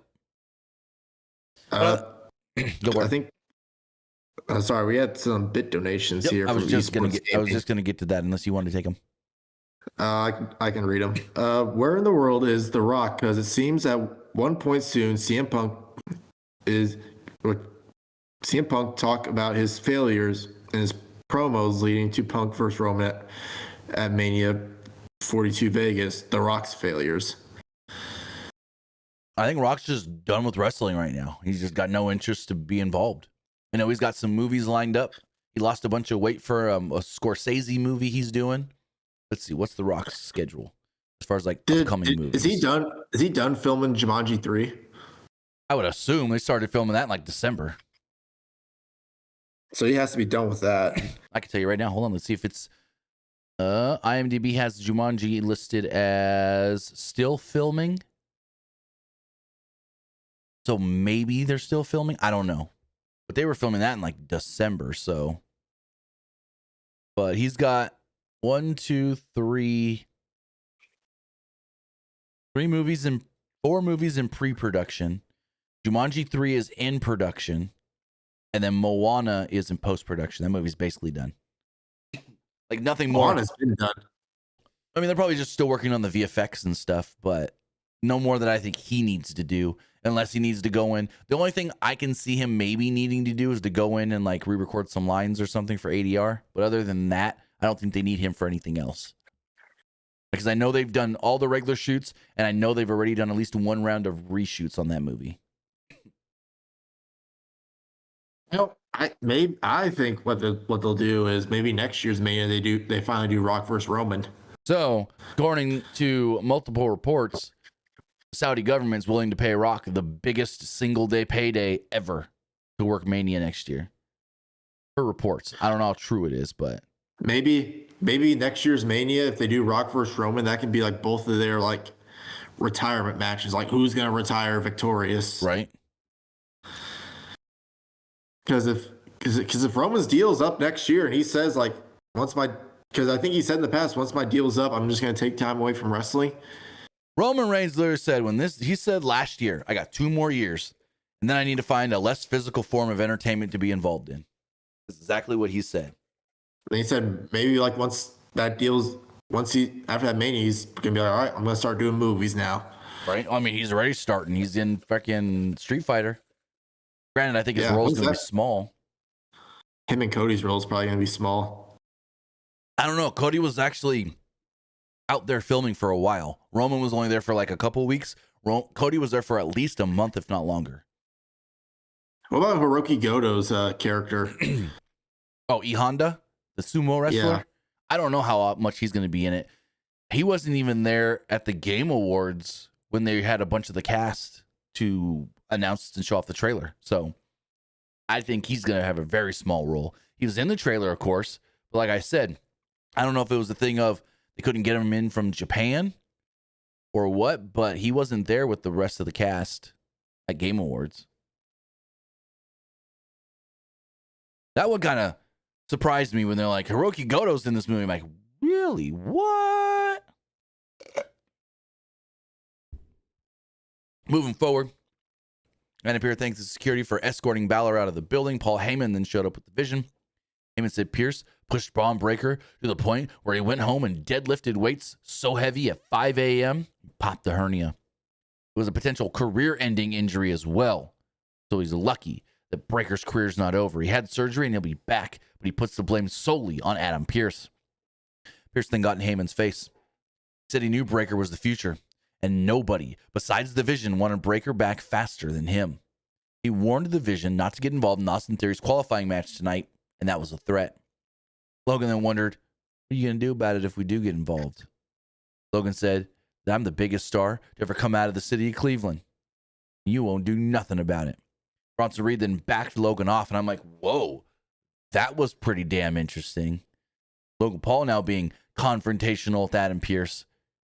Is that because we were supposed to get more confrontational stuff with Pierce and Braun, but Braun's gone, so they're putting Logan in that spot to now start pissing off Pierce? I don't know. What do you do with Logan at Mania? You know Logan's got to have a Mania match. Originally, I thought it was going to be him versus Roman, but that's not happening. Because maybe they do him and Austin Theory as a tag team going after the tag. Do them two versus the Usos. That match would actually be pretty good. Them two versus the Usos for the tag belts. I would rather it be Bronson Reed than Austin Theory, though, but just saying, I think Bronson Reed's the better wrestler of the two, of course. Logan Reed against the Usos, that'd be a pretty good match. Then would you just put Austin Theory in the Andre the Giant Battle Royal? Oh, yeah. Maybe even have him win it. So then we were supposed to get Natty versus Maxine. Dupree caught Natty in an ankle lock immediately early on, but Natty escaped, and Dupree applied the move again outside of the ring. Natty, however, booted her into the ring steps and shoved her into the ring. Natty dropped Dupree on the announce table, mounted her, and just started wailing some ground and pound. And she was beating the fucking dog piss out of her. And then they both got double counted out. Natty was pissed, applied the sharpshooter on the announce table. Officials came out to try to stop her. Natty wouldn't let go till AJ Lee ran out, to her music, of course. And eventually Natty was like, fine, I'll let her go. And I love Corey Graves on commentary here going, that ain't Natalia, that's Natty, the granddaughter of Stu Hart. And Stu Hart trained his family as killers. I loved it. Oh, yeah, that was awesome. So AJ's checking on Dupree. All of a sudden we hear the crowd rumble. They're stirring a little bit. Something's about to happen as they're helping Maxine out. And, well, Becky shows up, beats up AJ from behind.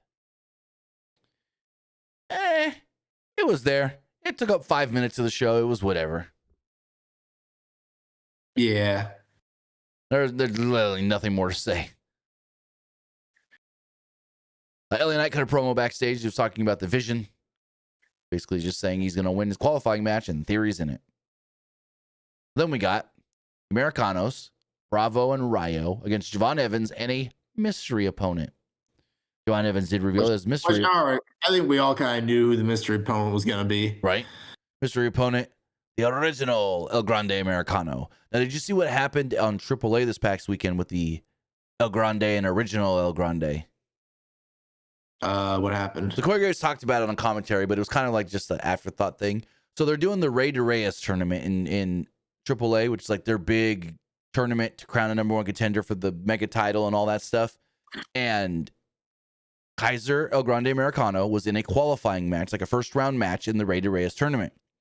Well, we learned that he was handcuffed backstage by the original El Grande Americano, and so Chad Gable took his spot in the match. So Gable's screwing him a couple times. I think they just handcuff him and take his mask off. They tried to do the mask this week. I don't know. I think they should do mask versus mask match of Mania, though. I think that's what they're leaning to. They're probably gonna do the whole like mask versus mask, and I think they should unmask Ludwig, and then maybe at Raw, like the next night at Raw, have Ludwig and like unmask like the Lost Americanos, and they can start like a whole like heel stable. Here's my problem with that, though. He's so over with the gimmick in Mexico. I don't know if it would work the same without the mask and the El Grande Americano. Like, if he's not El Grande Americano, is he still going to go to Mexico and cut those great Spanish promos? Or is he going to just be himself, Kaiser, cutting English promos or whatever? Well, you know what I mean? Eventually, you got to take the mask off of him. I mean, you can't keep it forever. I mean, true. I just think it's too soon because he's just gotten over so big in Mexico. What are they gonna do? Unmask Chad Gable? I mean, probably. And that would be the better bet. Nothing against Gable. If they keep him under the mask and have him work AAA as El Grande Americano, I don't know if it's going to get over the same. It could. I just don't know because we have nothing to go off of other than Ludwig's version has been a big success. Well, they could always like unmask. I don't know. I just think them unmasking Ludwig and then having unmask Pete Dunne, Tyler Bate. I feel like that could be like a really cool heel stable because they'd be like, we were overshadowed. We weren't used properly, so we had to steal something that you people loved, and we made it better. No, they could be really good. The risk is the risk worth of the reward. You know what I mean? Hey, that's what you gotta do. Big risk, high reward. Like right. If it doesn't work out, it doesn't work out. We got some more bit donations from Esports Gaming Rules. He says, quote, there are still rumors of a big payday for WrestleMania 43 Riyadh. Yeah, the Rock one. We talked about that. Then he also says, I heard Gunther is in a Chamber qualifier match. So will he target Orton or will we hear we want Jericho chance in the United Center at Chamber? Well, yeah. Jericho's still signed with AEW. Is that? Let's check their roster. I haven't checked it since Friday. He was on their roster. He's still Friday. Been up, and apparently there were reports saying that like Jericho is actually still signed with AEW, and that's why he's never been taken off the roster. Well, yes, AEW will keep you on their roster till you're no longer signed. Jericho is still on the roster, which means he's still under contract. The minute his contract expires, he will be taken off. That's how they work. Because everybody kept saying his contract will expire at midnight of the new year. That never happened. That's what we thought. But because everyone thought that Jericho signed a new contract January 1st, 2023, I want to say. Well, you think about it, his first contract was signed like January 9th, at that AEW announcement event in Jacksonville. So, but yeah, I don't know. I don't know. No one really knows, and they're all keeping very tight-lipped, other than Tony going, we'd love to have Chris back. Chris is a focal, point of our shows. He's somebody that helped us grow. We wouldn't be where we are without him. And I would love to have Chris working in AEW. But it's like everyone knows Jericho's leaving. It's just a matter of when can Jericho leave. As far as Gunther is in a qualifying match. He's going to beat Javon Evans and Dom. I can see it. He's going to win. He's going to be in the chamber. But as far as Willie Taggart, Orton, I don't know why. What does that have to do with anything? Well, I'm trying to think I feel like whoever I don't think Gunther's winning the chamber. If Cody's in it, then it's going to be Cody. Well, see, here's the interesting thing. The qualifying match on Friday. The qualifying match on Friday, before you say, I got to tell you this, because I don't know if you saw it. Qualifying match on Friday is Cody, Jacob, and Sami Zayn. Yeah. I feel like Jacob's probably going to get pinned. I think Cody's going to pin Jacob. You don't think they pin Sami to keep Jacob? If there's even a slight chance that Jacob gets added as a triple threat, you can't pin him. You got to pin Sami. Jacob's got to still have some sort of a, strong presence there. And him getting pinned would be like, why is this fucker going for the world title now? He didn't even make it into the chamber and got pinned in the qualifying match. You got to pin Sami. Or you could do a storyline injury of Jacob got hurt, and then after Cody wins, you can add Jacob in there. Yeah, I have no clue how they get Jacob added as a third, if that's the route they're going. Because it can either go either way. It can go either way, with or without him. I can see it. Yeah, because I feel like if whoever eliminates Gunther, that's Gunther's opponent for Mania in the chamber. Whoever eliminates Gunther in the chamber, that's who Gunther's most likely going to face. Unless the last two is Gunther and Cody. Right. But I feel like, let's say Gunther, there's 3 people left, that the person that isn't Cody eliminates Gunther, and then maybe later on Gunther goes on, attacks that person, costs that person the chamber. Kind of like last year when they did, when they had Seth screw over Punk. Mm-hmm. I think if Cody's winning, final 2 should be him and Randy. So he gets to beat Randy to earn that title shot. So later on, they could do Randy versus Cody for the belt. I mean, you haven't been watching SmackDown, but Randy's whole thing right now is, I want a 15th world championship. I want to win that title for a 15th time. And he told Cody that to his face. He's like, I don't care if you're the champion, Drew's the champion, who's the champion. I'm going to win that title for a 15th time. And so him getting eliminated by Cody could play into something down the line, maybe even for SummerSlam. SummerSlam or maybe Backlash. And I wouldn't do Backlash. Last year, Randy had a match for the Undisputed title Backlash and lost. Backlash they just fucking announced it. Where's Backlash? Oh, Tampa, Florida. Tampa. Backlash in St. Louis, they did the main event was Cena versus Orton for the Undisputed belt. Well, you had to do that. I mean, it was in St. Louis. It was St. Louis, and it was Cena's retirement tour. Yep. It was a great match, don't get me wrong. What better place to fight Orton for one more time and then his hometown? And beat him as a heel. Yep. But then it was a good match, and then the ending kind of screwed up, and they had Truth basically cost Randy, and they did the whole thing of Cena versus Truth. Did you see that? Oh yeah, did you see that that segment on Unreal? Hey, when's Truth gonna be here? Paul, that is Truth.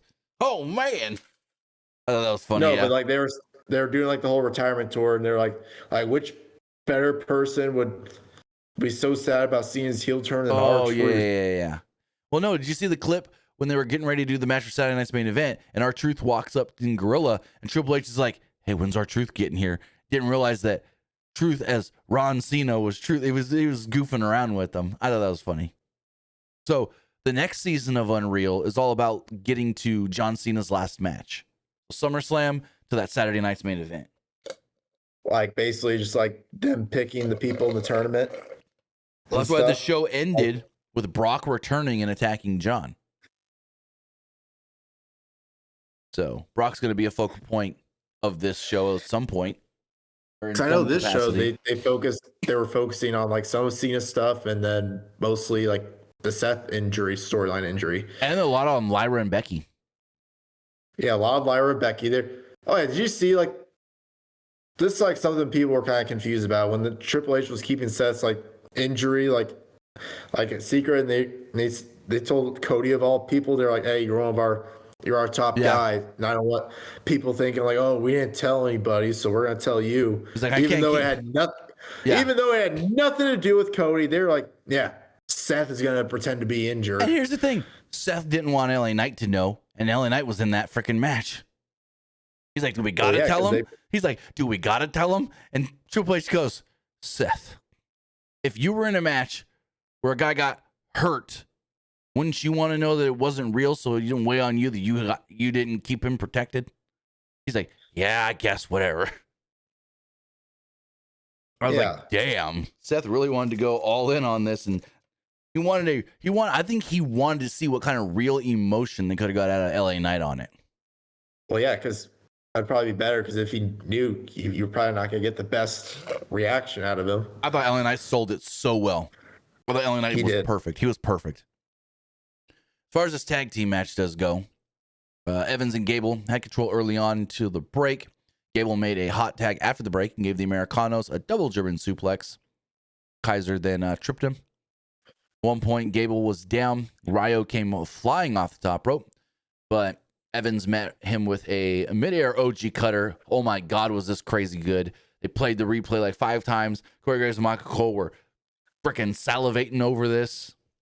Evans then wiped out Ryo with a dive before Gable hit Bravo with a headbutt and pinned him. But this freaking, was it Ryo coming off the top rope like a flying headbutt kind of deal? Javon coming out of nowhere from the side, grabbing him perfectly. This was cool. And then afterwards, El Grande attacked the baby faces. They tried to unmask him, and he ran off with the other Grandes. It was an 8-minute match, 7-8-minute match. It was fine. It was perfectly good on this show. I thought it was good and had a good last 2 or 3 minutes. Like the last 2 or 3 minutes of this match were really good. What'd you think? Yeah, I thought it was good. We got Bailey and Lyra talking during a break, just about, Bailey was trying to console Lyra about losing the qualifying match, and then Bailey says she's got a qualifying match next year, and she's going to get her way to WrestleMania after she got screwed out of WrestleMania last year. Byron Saxton then interviewed Gunther. Showed a replay of him choking out Dragon Lee last week. And he's like, yeah, I don't care about Dragon. I honestly don't care. I'm going to make it to WrestleMania. And that means I got to win a qualifying match and win the chamber, but I'm getting to Mania. Saxton then mentioned the qualifying match. And Gunther said, all roads lead to Mania. I'm cementing my legacy by retiring Goldberg, making John Cena do the one thing he never said he would, and making AJ Styles pass out. He said, and my road to WrestleMania starts next week. But no worry, the result's going to be the same. I'll be walking out of Mania, WWE Champion. You know what I totally forgot about? Go for it. And I know it's kind of random, but like when I was thinking of like stuff for like what people can do at Mania, that I was saying like they're probably gonna put this person like the Andre Giant Memorial Battle Royal. Huh. I totally forgot they had like a women's battle royal for Mania. Yeah, they haven't done that in a while. I think they just discontinued it. I still don't understand why the battle royals are not a pre-show match. You do the men's on night 1, the women's on night 2, or vice versa.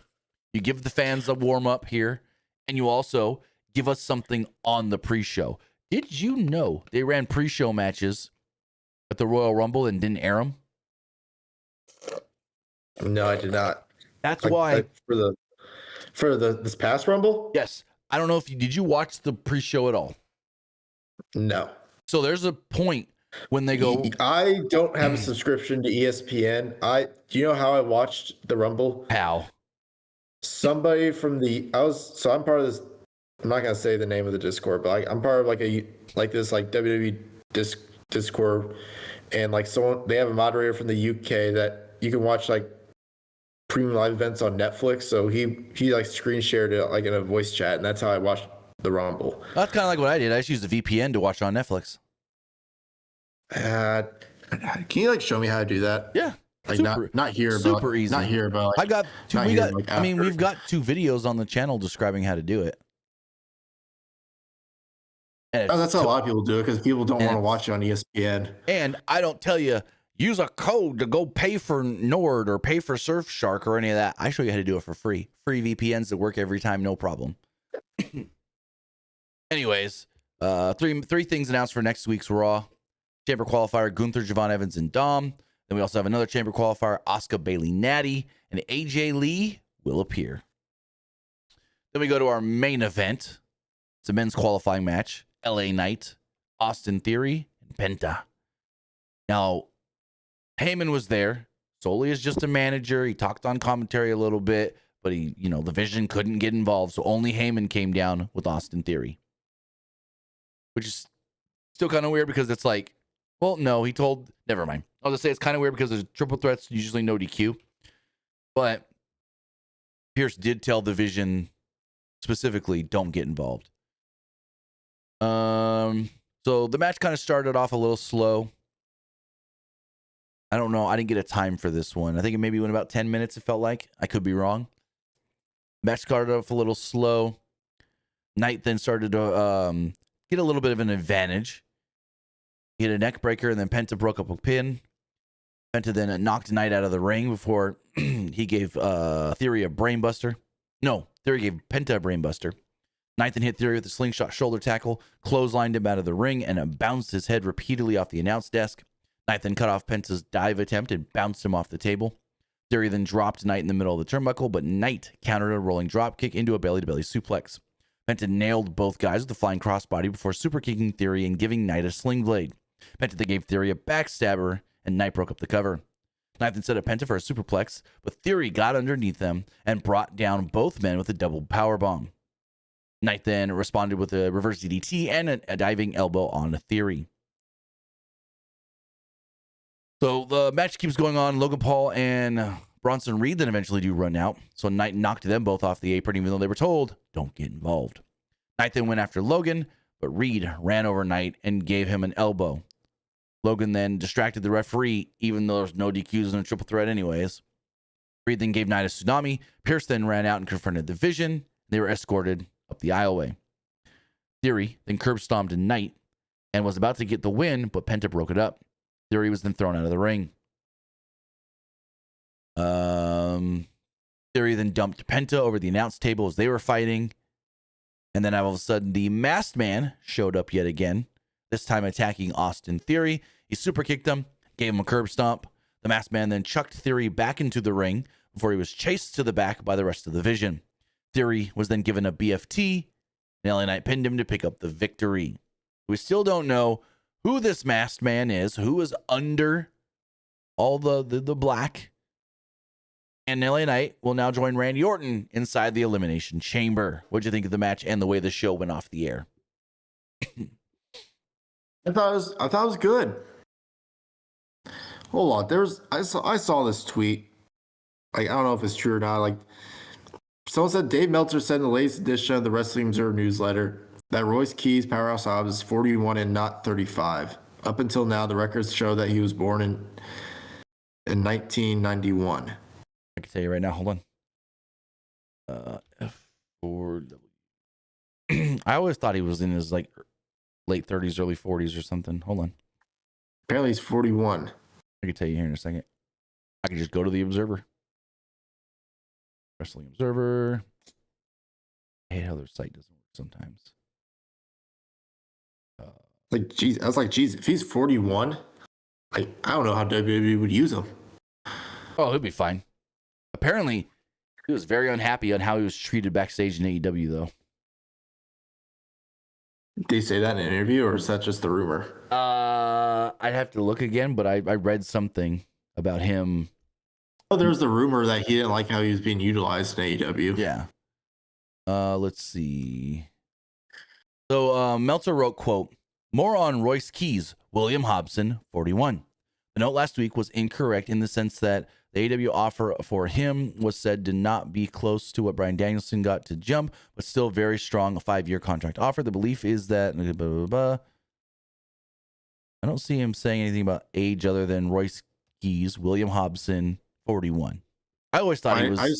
I always thought he was near 40 or something like that. So I just looked him up, and they says that his age is 41 years old. Yeah, I don't see anywhere where Meltzer's like correcting that. It's just he wrote more on Royce Keys, and then in quotes it says William Hobson 41. I don't know where the 35 comes in from, because Meltzer didn't write anything about him being 35. Maybe people thought he was younger. Probably. But no, I always thought he was like late 30s, early 40s. I always thought like at least mid 40s, maybe Mid 40s? No, like mid 30s. Oh, yeah. At least mid 30s. I didn't think he was any younger. Because I know he has like, I think his oldest son's in high school, I think. Well, I mean, I'm 36 and my oldest son's in high school. So that doesn't mean too much.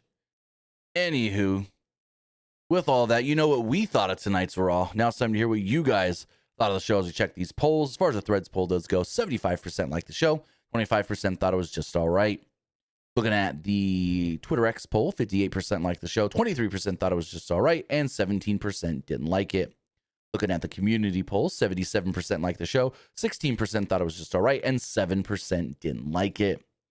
Finally, the live poll, 84% liked the show, 12% thought it was just all right, and 5% didn't like it.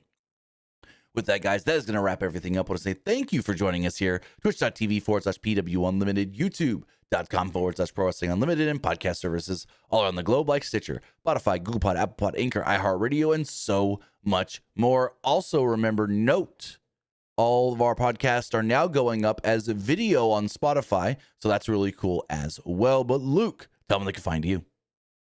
You can find me over at Twitter X at Petke_21. And you can also find me over at Twitch at Young Grasshopper Luke. With that, guys, have a great rest of your night, and we'll see you next time. Have a good one, guys.